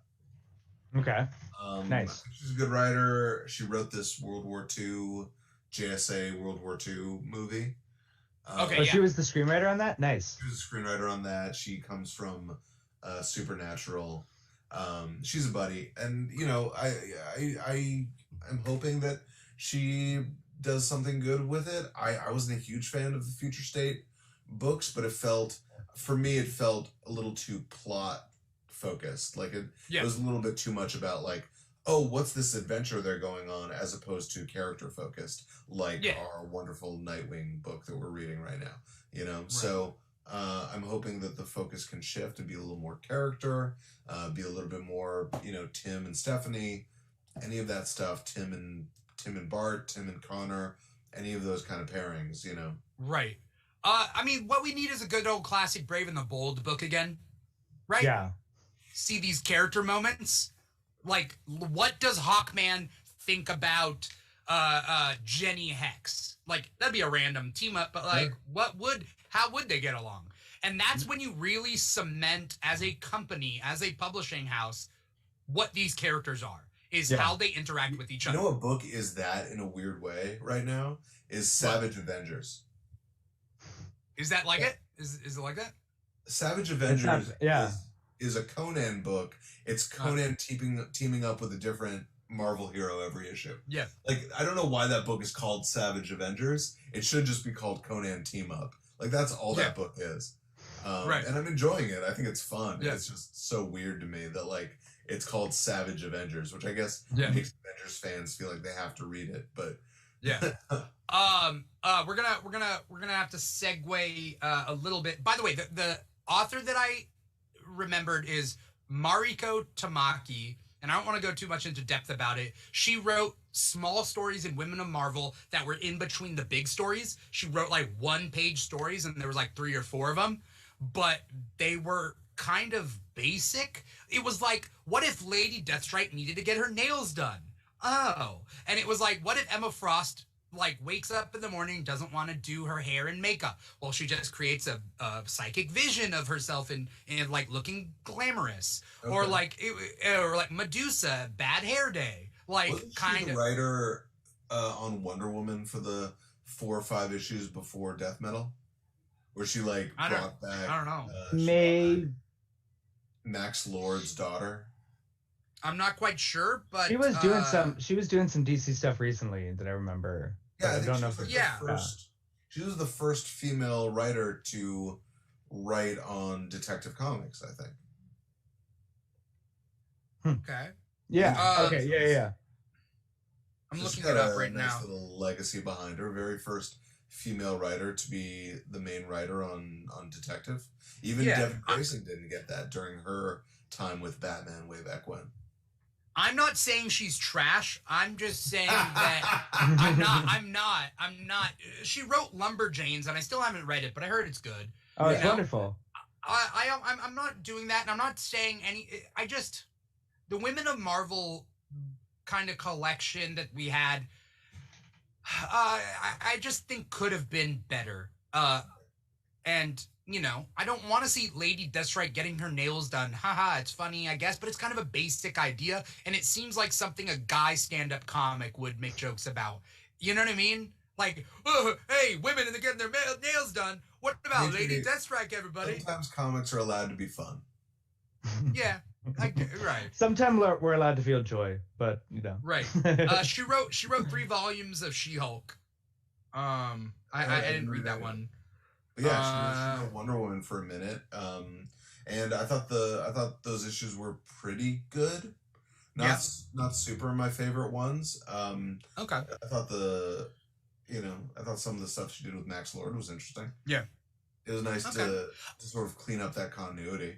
Wherever Max Lord is today. Yeah. And so, moving on, speaking of Wonder Woman, of course. Yeah, do you want to talk about Wonder Girl? Can we please? Yes, because I know that you've been every time Gil's on this show. Yeah, he's we gotta talking talk about Wonder Girl. Wonder Girl did this, and Wonder Girl did that. And it is a really good series, and she's a really good character so far. What I'm digging. So yes, I have a thing prepped here. So tell me, Gil, your one true love, Yara Flor. My one true love, Joelle Jones. I mean, wow, what a talent to create this character from the ground up. Just make her so well drawn and likable. And I don't mean well drawn visually. I mean, there's so much world and so much universe behind her. And this first issue was a lot of like table setting. It was a lot of like getting the pieces in place, but it definitely shows a lot of promise. So this whole book is a 2-woman team. It's Joelle Jones and her colorist. And so like that's almost the entire team. Yeah, because she's writing and drawing, right? She's Yeah, the only thing she's really not doing is coloring. The colorist is. I can't see it, so it's so small on my screen. I bring up the images Hold on, larger for everybody else can see them. So. On it.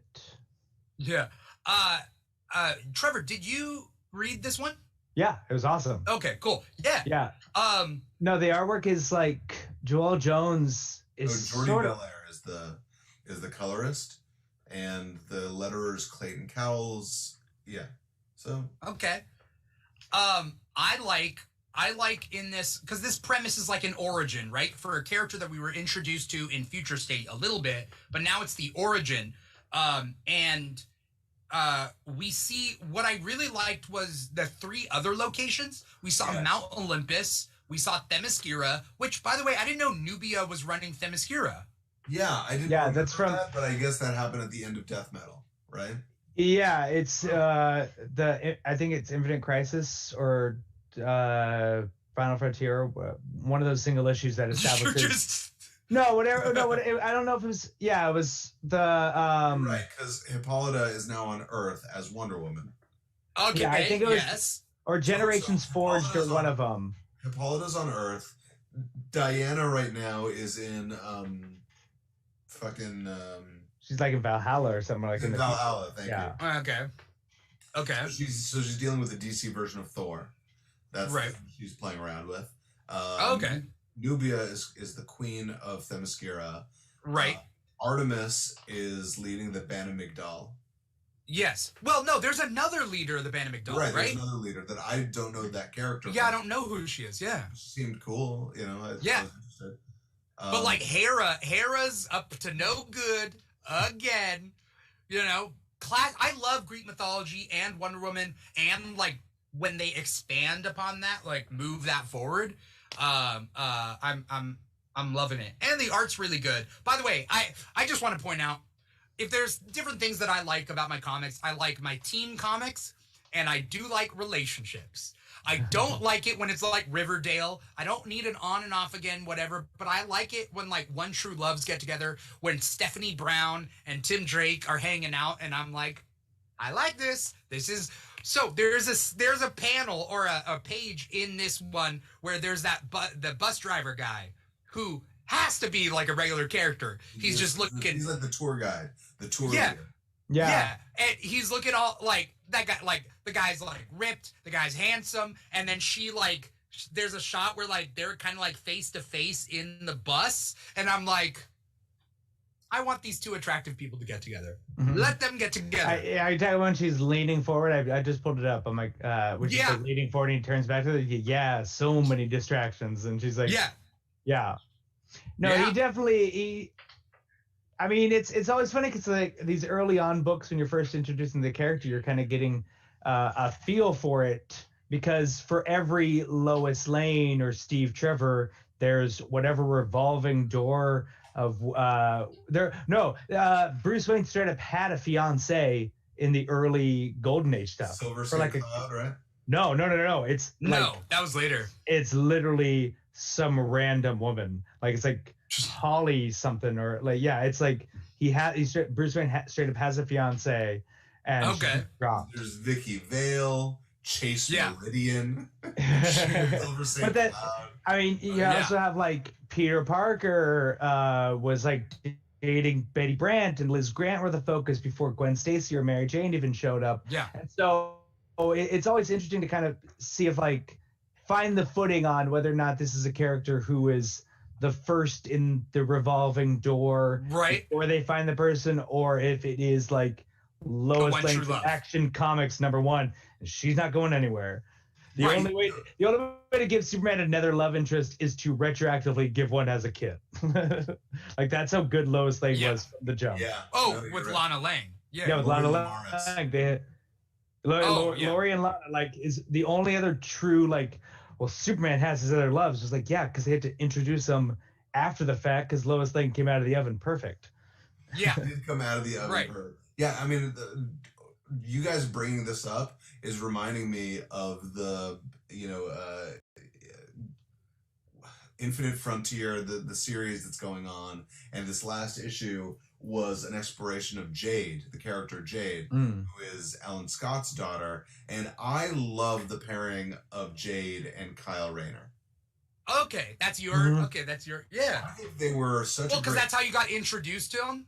Is that like Well, no, because in that well, run? I was with Kyle Rayner from the beginning, so I knew Alex, the character of Alex and several of other, like you said, revolving door. But when it came time to put him together with Jade, and it was sort of like, we need to figure out a way to make Kyle ingrained with the Green Lantern mythos, right? And the way that they did that was, well, why don't we connect him more to Alan Scott? Let's make Alan Scott kind of his mentor character. Let's have a friendship there. Let's let him know, Obsidian, which is Alan Scott's son, and let him get to know Jade. And the pairing of him and Jade just was so electric and made so much sense, just in terms of just the way they played off each other. Because she had like grown up in the world of superheroes and she had so much experience. And here you have, Kyle Rayner, who was essentially, the Peter Parker of his time. Was definitely like that kind of a character. Was sort of really a newbie, right? So I think that pairing worked well for me. Yeah. Yeah. I think even like Kyle and Donna Troy didn't. Yeah, that was. But I do like the idea that like he dates Donna Troy. They are end amicably, right? And like they continue to work together on and off, whatever. And like she's not his one true love, but like it's one of those like you're in the same club at the same time, so you date, and it is just what it is. Oh, Right? and by the way, okay, so speaking of Titans, sorry, I feel like I'm Uh-huh. jumping all over the place, but Yeah, no, that's fine. in Titans Academy, Dick Yeah. Grayson is very clearly dating Starfire again. Very clearly flirting Yeah, with I mean, Barbara. but that's the thing is, it's like you get these characters who either like Lois Lane from the jump, or else you have like a Peter Parker or a Dick Grayson, which is just like very valid arguments for Barbara Gordon or Starfire, Yeah. Gwen Stacy, Mary Jane. Like you have these sort of over time relationships can build, but then you also have like weird ass ones, which is like, how did that come about? Do you guys have a pick between Barbara and Starfire? Barbara. Yeah, Yeah. I'm Barbara. I there's definitely an argument for Starfire. Yeah. And like I think it's when Dick Grayson is like a more fully fledged Batman, sort of like in the Justice League, in the mix, in the superhero community. You're like, yeah, he should be like, he kind of has the same. It's sort of like Wonder Woman or Catwoman with Batman. And it's just like, yeah, there is definitely this like electricity and like connection with Starfire and Nightwing and Wonder Woman and Batman. But it's just like, but in my heart of heart, it's just like, no, it's Barbara Gordon. It's Selena Kyle. Like, Right. it's the down to earth person. It's the person who doesn't give them love another describing perspective. Selena Kyle as down to earth. I mean, Well, compared down to Wonder earth Woman- in a way, yeah, but- in a not supernatural way for Right, these she characters doesn't of have- Gotham. He's not a Right? magic person for sure. Yeah, it's Yeah. it's the choice between is this the kind of person who needs another perspective to become whole, or are they someone who needs to have their perspective validated to become Yeah. whole? I just want DC to, I don't care which way they go, I just want them to clean up whatever that is. Like, you know, in Nightwing, it's clearly like flirting. What are we right now? You know, we grew up together. Oh, we're so in love with each other, but can we ever say it? Can we pull the trigger? In Titans, it's very clearly, oh yeah, he's dating Corey. Like, he's dating Corey. That's not. I mean, but at Yeah. the same time, like he's like, what is he commuting from Bloodhaven to San Francisco? Like, Yeah, there I- has to be a time. There has to be a different, like, it has to take place in different times, right? Yeah, I am, for my money, I always give the benefit of the old school mentality of team books are team books, individual books are individual books, Yeah. and sort of split the continuity. But at the same time, it's just like, but I wouldn't give, if it was like Batman's doing something and Detective Comics is doing something completely different, that's something. Yeah. But yeah, team books with other spinning plates, it's just like, all right, as long as they like don't get married or like put a label on it, it's just like, Right. Here's my opinion, and I'm tying it with real life in a way. In the past, he's done Barbara dirty, right? Like when he came to sleep with her and then like gave her an invitation for the wedding with him and Starfire. That was like all sorts of fucked up, right? But at this point, am I just assuming that like Barbara's in love with? What not really, right? Like Wait a maybe minute. she just wants to sleep with him. You Like guys- maybe it's No, just a you casual read thing Death right now. Metal. That moment in Death Metal where they get married before the final battle. yeah. I mean, that was No, beautiful. That was it's Barbara romantic. Gordon. It's Barbara Gordon and Dick Grayson. Like, Yeah. No, I agree. But No. I'm also saying, like, what if their relationship is just, like, she's just like, I'm an independent woman. Like, just let me be. And, like, you know, maybe they're not trying to go for anything more. You know? All right, well, then there- we should yeah. get that into the story. no, but yeah. Also, that I is- think she think should it date is. Ted Cord. I think she should try dating Ted Cord. No? Why? Next, you're gonna Ted say she Cord has should a follow crush. up on Jason Todd. No, Ted Cord has a crush on Barbara. He's always had a crush on Barbara. There's a very big respect, like technological respect thing with Ted Cord versus Barbara. I'm not talking about douchey, like businessman Ted Cord. I'm talking about like actual lovable Ted Cord. But that's No, but like, do you remember Countdown? Countdown to Infinite Crisis. Ambrosia saying gross no, and I'm sorry, Ambrosia. Ambrosia's been watching this thing. But, okay, nobody agrees no, with me. God damn. Countdown to Infinite Crisis, the 80-page issue where Ted Cord Yeah, gets yeah. murdered. Yes. she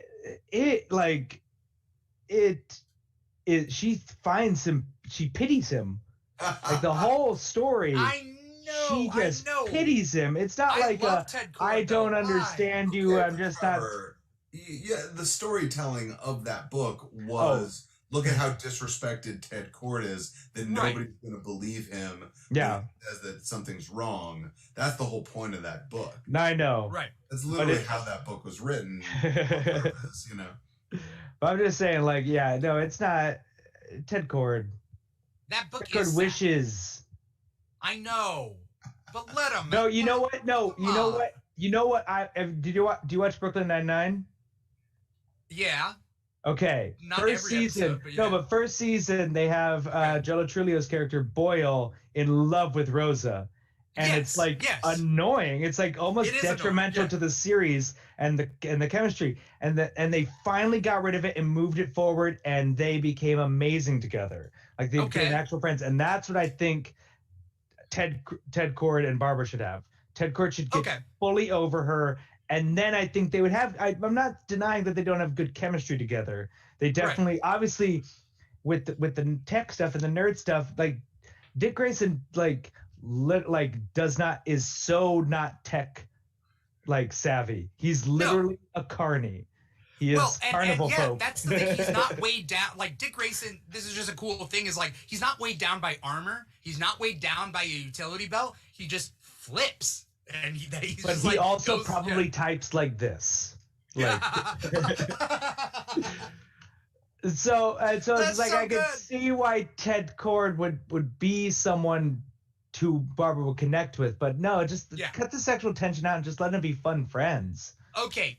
So what I would do if I was writing Ted Kord, because I love Ted Kord, is kind of ramp that crush up until it becomes detrimental to their work partnership. Have her literally verbally slap him down, being like, "Dude, it's not gonna happen," and then him get over it. And I think in a healthy way. I mean, you're a Ted Kord fan, and you're actively promoting him being shamed and well, because I do think embarrassed. that's also it is a lesson that everybody, including myself, has had to learn. It's a life lesson. And comic book fans, you know they got to learn that. So yes, so it could be a lesson that we all benefit from. I'm gonna hand out that Ted Kord issue to people on the streets. You look like you need to learn this lesson. So, moving on a little bit to Marvel stuff. Oh yes, let's we got half an hour and Can I tell you what book annoyed me this week? Tell me. I was excited for it, and then it annoyed me. Was Fantastic Four, whatever this is, the Life Story. Life Story. Yes. Let me ask you guys. I asked this on Facebook a month or maybe 2 months ago. About whether it matters, and we talked about it here too, about whether it matters whether Superman's father or mother or both are dead, right? Whether Ma Kent is dead. In this book, the weird change to continuity is that it makes Ben Grimm and Reed Richards, they meet each other right before the rocket launch. It makes Ben is Johnny's friend. Johnny brings him in. Johnny. Okay. And I think that's I did not read this one. Tell me. Yeah, keep going. Well, I think it's a weird alternate history. Well, it's sort of like the way Marvel did the end stories. Did you guys read Spider-Man? I read Spider-Man Life Story. I read Spider-Man. It's the same concept. It's the same. It's the exact same concept with the Fantastic Four. It's it is starting as what if their origin happened actually in 1961 and will progress to the present day. In real time. Yes. So it's that same concept. But why does that necessitate this change to that relationship? Because I feel like so what keeps Ben Grimm from murdering Reed Richards every fucking day in the regular continuity Fantastic Four books is that they have this friendship from college. They've been friends for a long time. And that's something that definitely got right in both versions of the movies. Yes. Right. One of the few things they haven't messed up about the Fantastic Four in the movies. Yeah. Him and Ben Grimm are always good friends. But it's something that I never even questioned of like, is this essential to making a good Fantastic Four story? Yeah. Because I've Okay. never Yeah. seen anyone change that. And this is the first time I've ever seen someone be like, what if they were never friends? And that doesn't make sense to me. And it's clearly like when this version of Ben Grimm walks away from the Fantastic Four, it's like, I don't think he's coming back. Like, Yeah. And I don't think I've ever felt that way reading a Fantastic Four book before. And by the way, I'm reading the regular Fantastic Four, which is Dan Slott. It's great. It's super good. I'm loving everything they're doing. I'm a huge fan of Dan Slott's Fantastic Four. Okay. All right. I'm giving it some time to build. How long has he been doing it? He's where it's at? Got it. 20 issues. It's like Okay, 20 or so issues. I have let it built up enough to finally read it. Yeah. Because I mean, it starts off cool. It starts off good. I'm enjoying where it is. It's just very classic, fun superhero, big science adventure. You know, everything makes sense to me, and like I loved that they really utilized that Empire crossover. That's where I really started reading it. Was when and so those kids that come out of Empire, the Skrull and Kree kids that become that get adopted by Ben and Alicia. It's so like, cute, so cute. This makes so much sense. And, you know, I like, you know, where Ben previously was, like, you know, where the Fantastic Four always gets described as a family, right? So it's Reed and Sue and the kids and Johnny, and Ben is always like, okay, kind of a vestigial family member, right? He's like, okay, he's sort of the goofy uncle.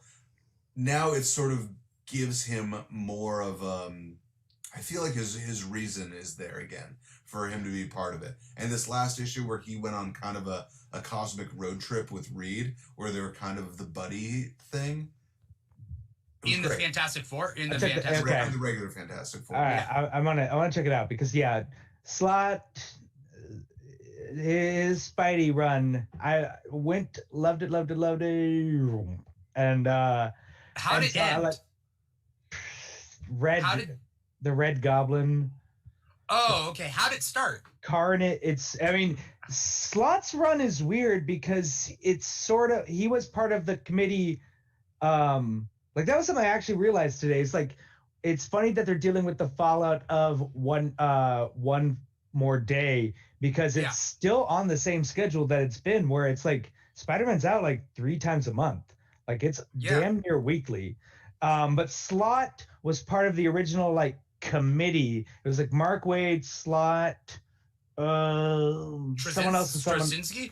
No, Straczynski. This the end of Straczynski's run was One More Day, and so it's like Mark Waid, Dan Slott, and like a couple other people, and basically they were sort of Spider-Man to combat all of DC's weekly titles when they were like all in on weekly stuff. Yeah. Marvel was like, all right, well, we're going to make Spider-Man weekly. The only way to do that is to basically just create a committee to write it, like kind of like 52. And I loved 52. So good. 52 anyway. is so good. But Slott sort of slowly took over. Like, I'm not saying like in any nefarious, like he didn't muscle people out, but basically he sort of was like, you know what? I think I have the vision to take this. And his run kind of just starts randomly. Like just all of a sudden he is the central writer and the rest of the community falls off. There's no there's probably an issue that starts, but I would really say that Slott's run starts in the Brand New Day era, even though he's not the main writer. Right. All that history. Then he's Superior Spider-Man, right? Yeah, he did Superior Spider-Man, which was like honestly the peak of the run. That's so freaking good. Yeah. But I want to segue to Spider-Man. If you guys cool, did you guys read Amazing Spider-Man this week? I didn't read it this week, but I've been reading it. Okay. Did you guys cool? Did you read King's Ransom last week? Yeah, the ending of King's Ransom with Boomerang, right? Are you guys cool with the Amazing Spider-Man stuff right now? Like talking about it? Yeah. Are we done with we said everything about Fantastic Four?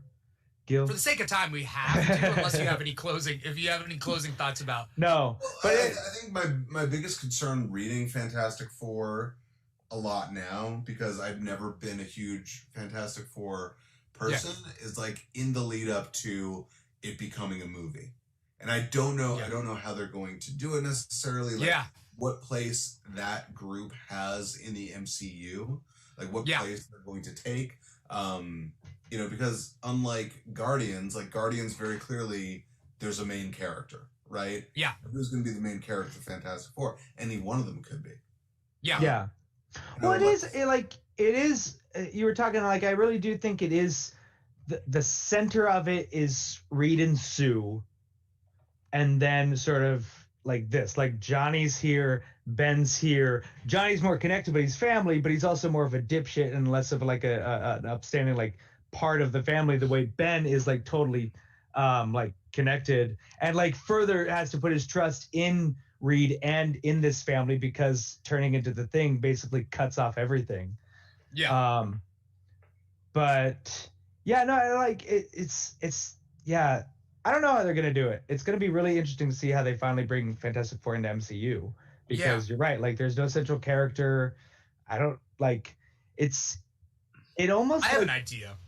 But it needs to have the 60s feel to it. Well, like that's a problem. Yeah, So, I think it could. Do you put it in the past? You gonna Captain America? I don't want them That's to. My idea. I don't want them to do that. What if, because of the events of Endgame and the snapping and all that stuff, the Avengers aren't a team anymore? There's an arms race between countries, or societies or whatever. Basically, you mimic the Cold War, but through this new post-Endgame thing. And so you kind of have that, like, let's race to this MacGuffin, and then, you know, problems happen. You could do that. You know? Am I right? Am I wrong? It could work. I've always, I think the Captain America, Captain Marvel, like... Freezing in time thing? Well, yeah, first movie, like... would be set in the 60s, swinging 60s, and try and make it as faithful as possible. And then like it ends when they go to the negative zone, and then maybe that's where you have your end game. The snap finally breaks the hole in the negative zone they've been looking for, and they come back. Yeah. But then it's just like, all right, we're gonna deal with another superhero. Yeah, that's what I'm fish out of water story. Yeah. But it's just like, but it's also like I want to see it like look like a freaking like Jack Kirby 60s.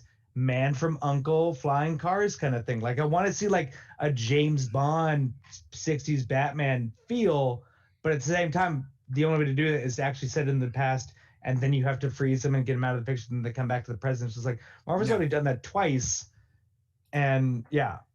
Well, I mean, you're saying twice, but then we also have like a lot of other fish out of water stories I do not want. Like Thor #1 was fish out of water. I don't need that. Like they're gonna retread the same thing. So I don't know. I think that like maybe an homage could help.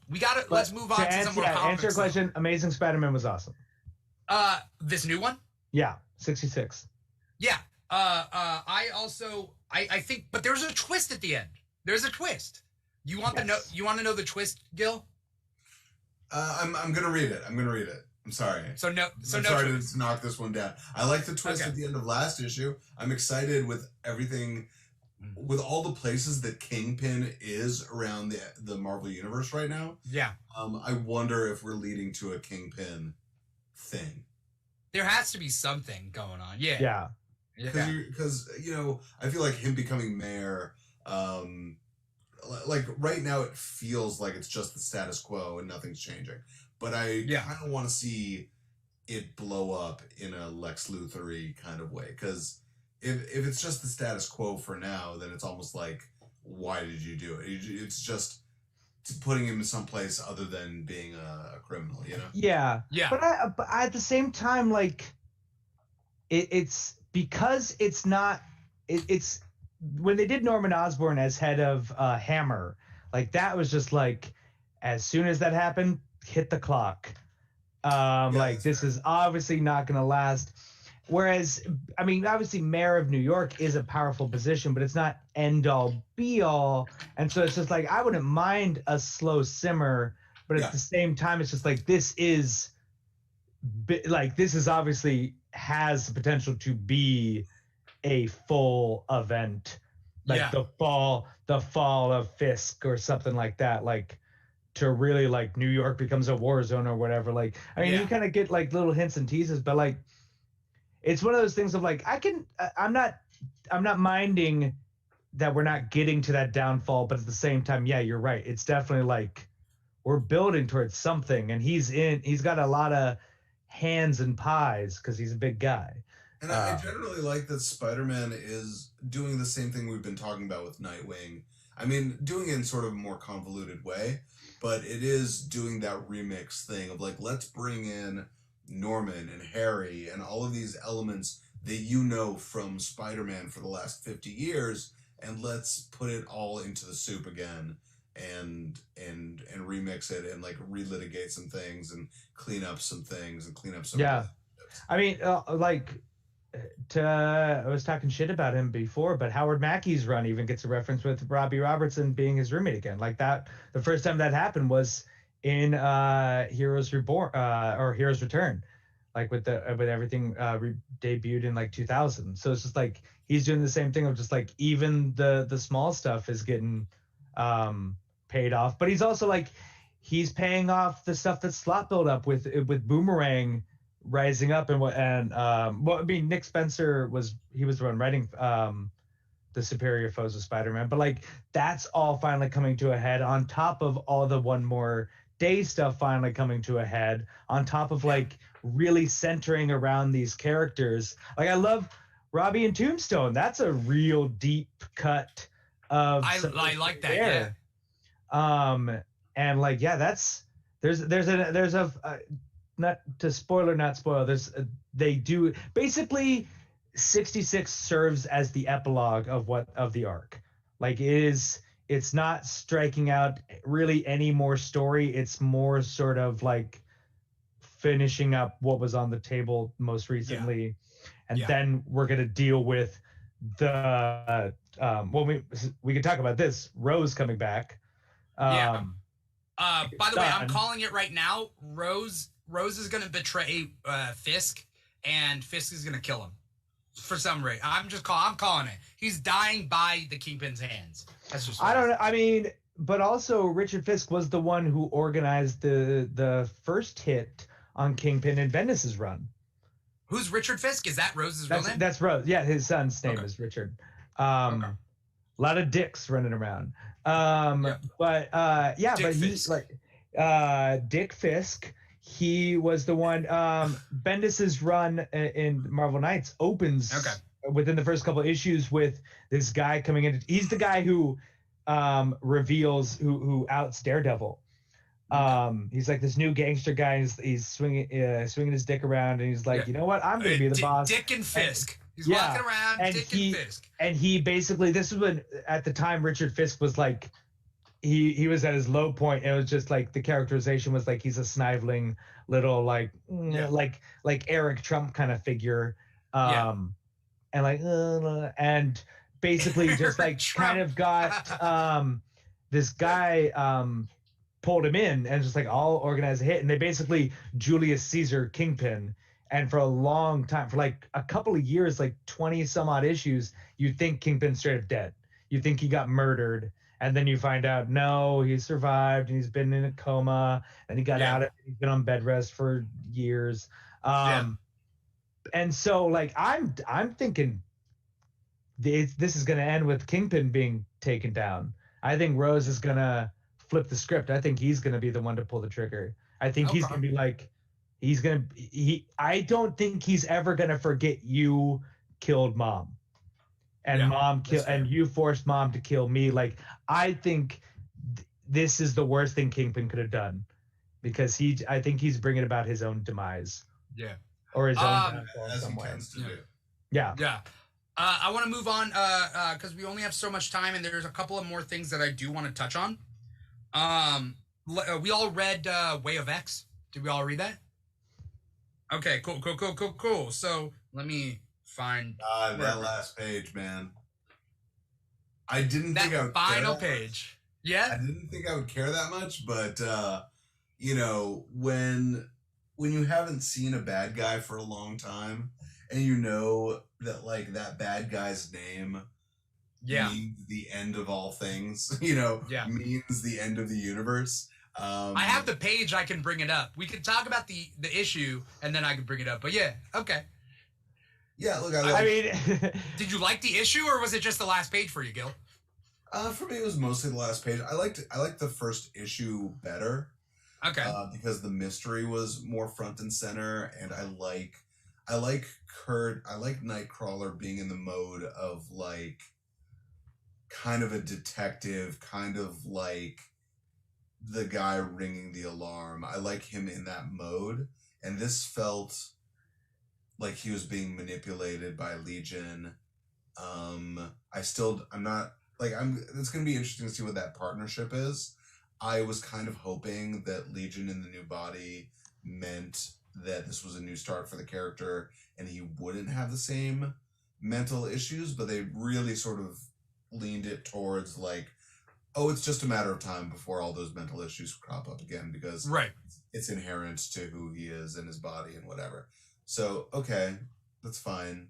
But that is an interesting. I hear what you're saying because it kind of becomes frustrating if it's just like, all right, we'll return to status quo. But I feel like the journey Kurt is on with it and like confronting the Crucible thing in the first issue, the Crucible ceremony, and like with all this resurrection and all this talk about resurrection, it's like, what do you do when you have someone like Legion, where it is just like he can never come back whole. Like, we're just gonna keep resurrecting him, and he's just a ticking bomb. Like, what do you do? By the way, what do you do? Read Wolverine this week. I did not. It's waiting. I did not. No. Can I spoil it a little bit? Yeah, that's cool. Because they end up tell you the last page of Amazing Spider-Man. You can say it. They use the cloning process to create a Wolverine that is a virus to the vampires. So Wolverine is like consents to having a second Wolverine around, and he uses it as a decoy to draw in the vampires and like fuck them up. So it's like, okay, well, it's showing the dark side of this cloning thing. So if they can create a second Wolverine that exists just to be a dirty bomb, like something's wrong with this cloning process. Something's wrong with this idea of like, oh, we can just create human beings whole cloth out of nothing.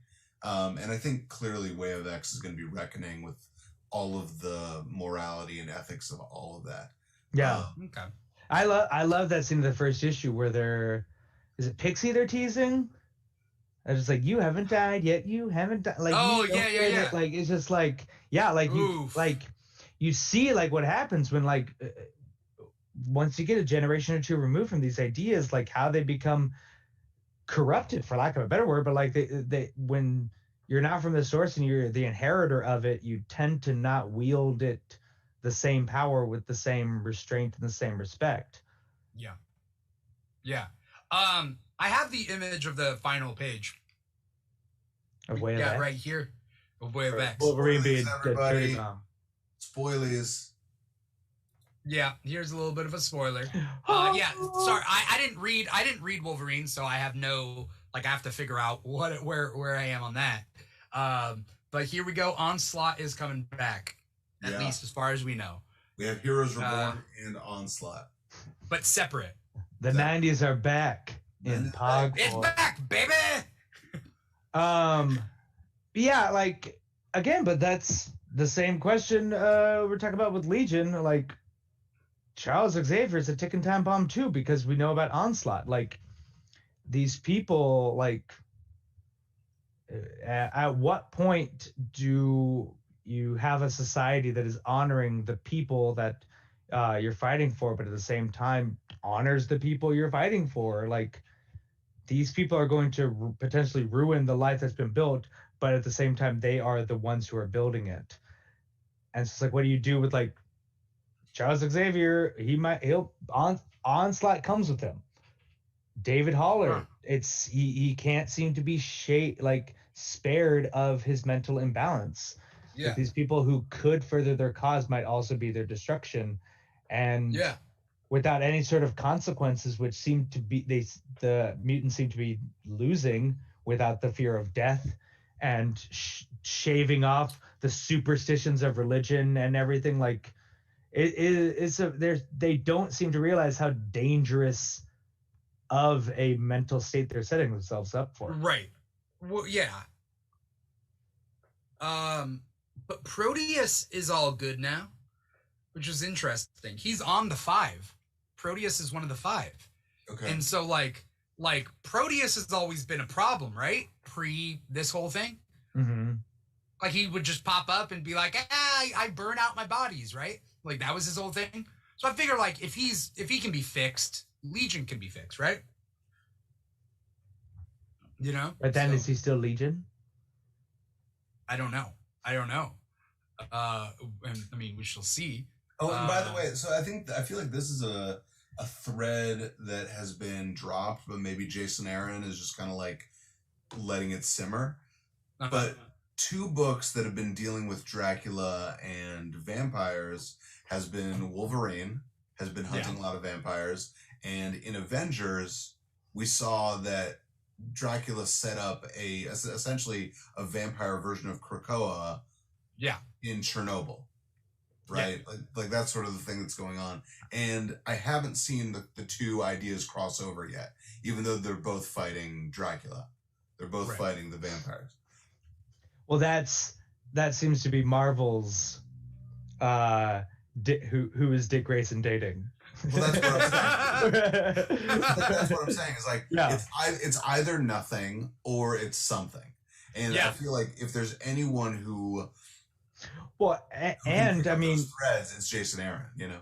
Right. And he seems to be the biggest champion of Blade at Marvel at the moment too. So maybe he is sort of under the radar building up something to because like that was like Bendis kind of did that with Age of Ultron. Like he's just like sprinkle a little fairy dust here and there over a course of stories, but he didn't deal with that until well into his Avengers run. And so maybe because Aaron's handling Wolverine, right? Oh, I don't know. Who's writing Wolverine? I think Jason Aaron is. Oh, is he writing both? Is he all over the place? He might be. If he's writing both, no, it's not. It doesn't feel like him. No, it certainly doesn't feel like him. It's Percy? Benjamin Percy. Yeah. Benjamin Percy. I don't know Benjamin Percy, but I hope that Jason Aaron is like paying attention to what's going on in Wolverine and like I hope there's like a War of the Vampires book coming up. That's what I hope is the next big event. I hope that something connects these 2 things. And the vampires featured into King in Black too. Yeah, but that was also very much. But that's what led into. Well, no, but like I'm saying is like that's another thing that's raising their profile. So I think you might be like if these like we have 2 congruent storylines handling it. Yeah, that tends to mean that Marvel's setting up some track to pay off on the line. Yeah. I have faith that both these companies are going to do something with these things. Sure, maybe Dick and Barbara versus Dick and Starfire is small potatoes. That's not a huge plot point. But I feel like Dracula and the Vampire is a big plot point that Marvel would pick up on the fact that there's multiple things going on. To connect both of them, maybe Dick Grayson, Barbara Gordon, and Starfire will follow the leads of Wolverine, Cyclops, and Jean Grey and finally embrace a throuple lifestyle. Yeah. It's possible. It's possible. I don't think DC's going to do that, but all right. Marvel has had a marked increase in Wolverine is queer. Like there's been a marked increase in content sort of saying, Wolverine, he's definitely leaning into, Wolverine's kind of the Marvel Constantine. He knows everyone. I don't buy it. Everyone. I don't buy that though. That's not my view of Wolverine. Not my Wolverine. No, it's not about that. It's Wolverine, Jean Grey, and Cyclops are a throuple, but it doesn't mean that Cyclops and Wolverine are together. It's just that they're sharing the same woman, and then Cyclops also has Emma Frost on the other end. Yeah. Because again, my idea of Emma Frost is she doesn't need a man anyway. She's with Cyclops because of her love for Cyclops, and she's not participating in anything extra. You know what I mean? Like Emma Frost is almost she's almost asexual or sapiosexual. Right. It's a bit more about anything. power. Right. Yeah. I feel like she's all about power exchange. But no, like there was a weird coded comment. Well, I don't know if coded, but like weird comment with Wolverine and Cyclops. But then also him and Warpath had a moment like a week or two ago. X-Force, I think. Okay. But basically, Wolverine's he establishes that he prefers that he feels Warpath is the one who could do the fastball special the best. Yeah. Oh yes. And then, but then there's some other comments that are just sort of like raise some eyebrows.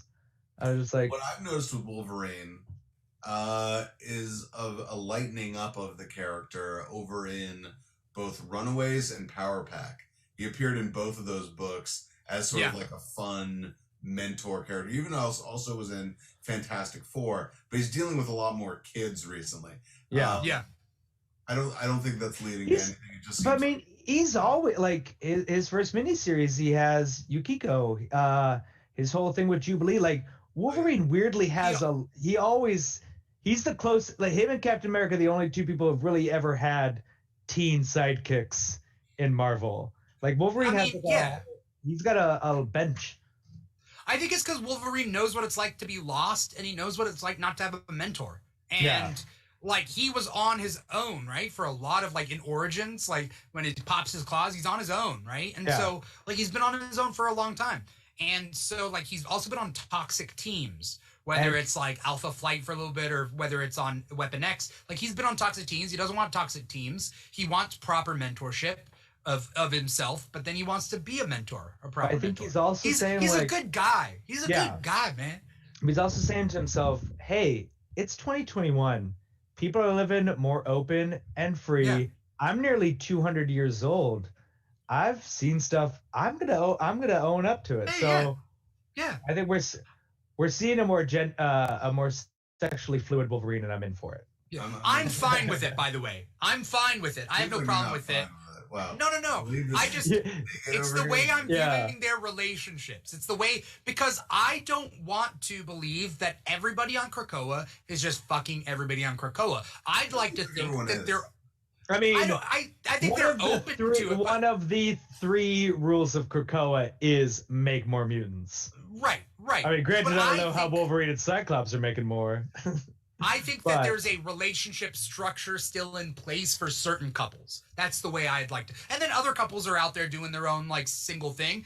But I think that there are relationship structures at play. Is there anything in particular you guys also? Because I can do speed round.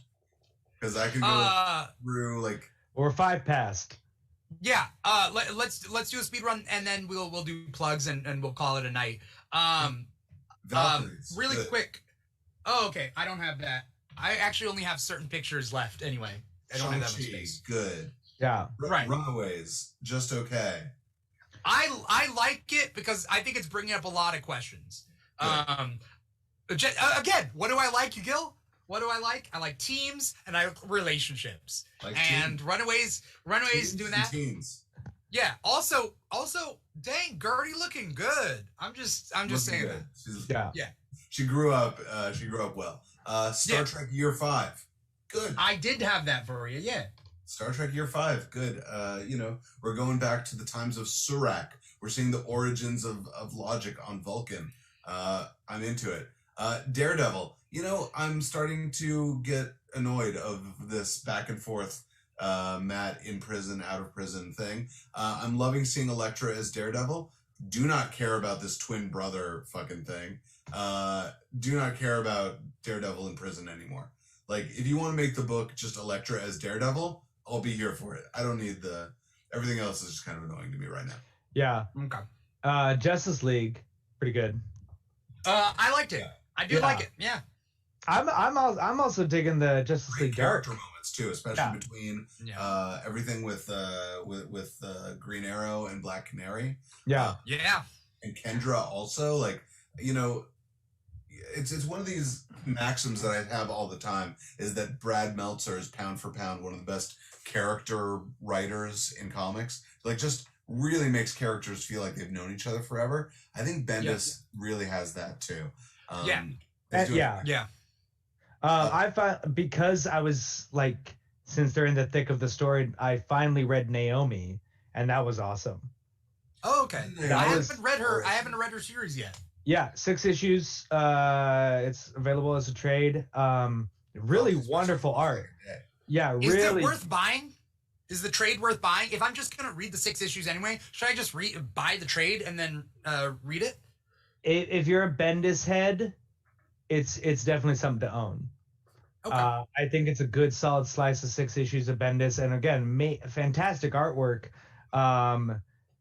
And yeah, just really kind of like it's more slice of life than anything else. And really kind of folds into, it's got like alternate Earths, Rand Thanagar, like it's got some deep cut DC stuff in it, while also introducing a sort of new corner of the universe. But also, like, in terms of like the timeline of Naomi's life, like she's been around as a character for like 2 years, 3. Okay, in our time, yeah. In our time, like as a published character, like 2 years maybe. And she's literally like in her first like month as a superhero. Right. Also, she's gonna have the live action CW show. Gonna have the live action CW show. She's a solid character, and I think, I definitely think Bendis has some good characterizations with it. Yeah. Did you guys read Batman Fortnite? Because I am digging Batman Fortnite. Batman Fortnite. I am digging it. I am. Where is it? Where is it here? This right here. I'm just gonna. Basically, we see because Batman and Catwoman team up in the last issue. Catwoman gets out of the cycle, so Batman's stuck in the cycle, but he's trying to figure out a way out. And the people who are running Fortnite are like, we need someone who can fight Batman and get him off our backs. And so they release Snake Eyes, baby.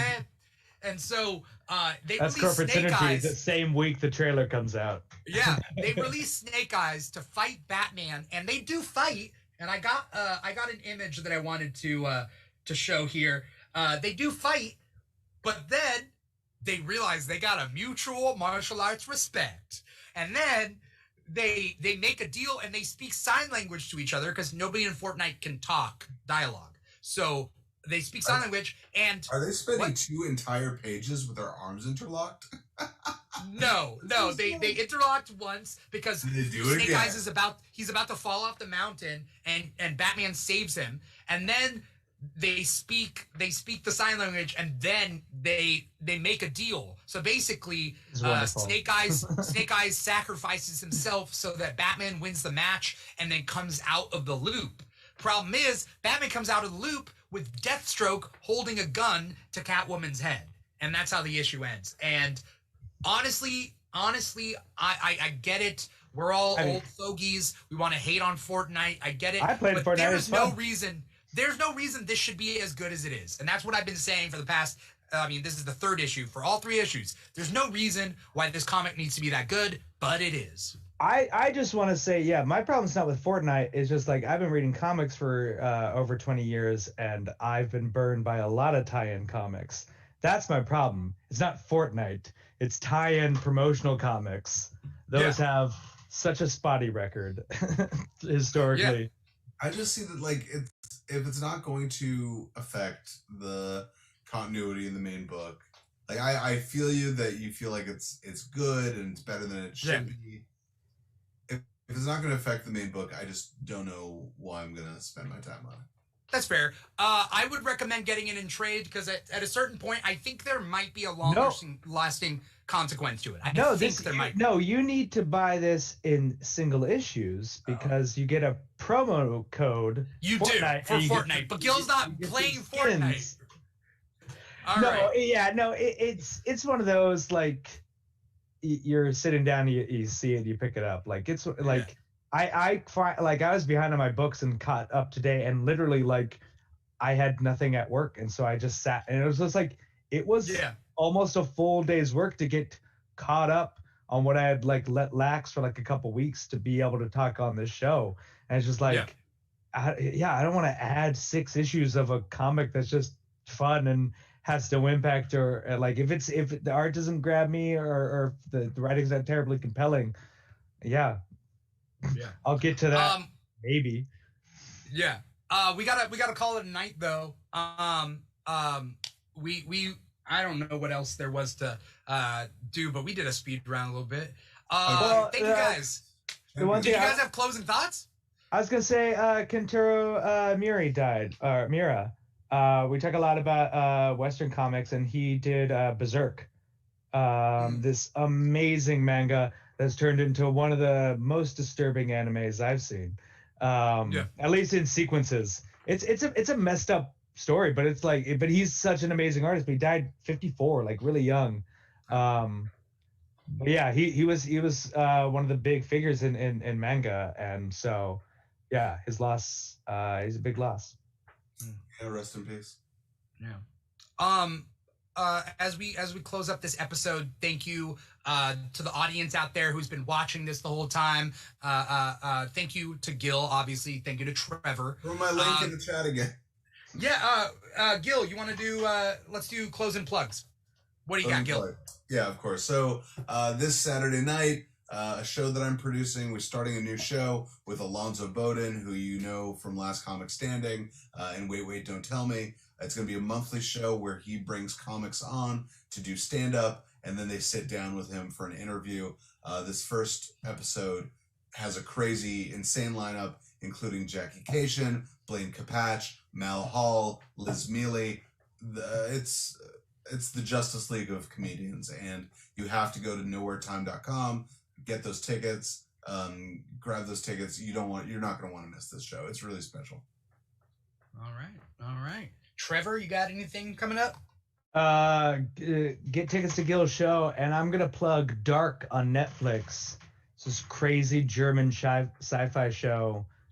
3 seasons, 26 episodes. Just finished it last night with one of my roommates, and it's crazy pants. It's like the densest time travel narrative I've seen, like on TV. Like it's super crazy dense. You literally need a flow chart at times to kind of follow it, but it's a lot of solid characters. It never loses the dramatic tension as you get further and further down the rabbit hole of like up its own ass sci-fi time travel. All right, cool. For the sake of time and for the sake of my bladder, we're gonna close out. Thank you guys for watching Comic Talk. It's one of those Keeg shows where we, talk about comics. It's pretty much in the title. The Keeg does a bunch of other geek-related shows, such as the Keeg Back, which is every Friday night. That is tomorrow night. We are playing Game Apart, which is the Game Apart app. It's a cool app with a bunch of games in it, and we're gonna be playing that live. And we invite everybody to watch the show and play along with us. It's really cool and it's free to play. So definitely stick around. That is 9 p.m. Pacific time on Friday nights. That is the Keeg Back. And on Saturday, we have the Keeg Live, where we're talking about Power Rangers and just celebrating the whole history of that with 2 awesome guests, Nuv the Poet and James McGee Moore. And you can find both of them on TikTok. And just stay tuned to all our social media. Instagram at The Keeg Show, TikTok at The Keeg Show. Trevor, do you want me to explode? Do you need something to say? Do you have something to say? Power Rangers RPM. All right, guys. Thank you guys so much for watching. We are here at volume.com/The Keeg Show. So click follow wherever you guys are watching. Like, follow, comment, do all that sorts of things. And all right, we're gonna peace out. Thank you so much for another episode of Comic Talk. Yeah, I'm your host, Dimitri Pereira, and we'll see you next Thursday. Peace out.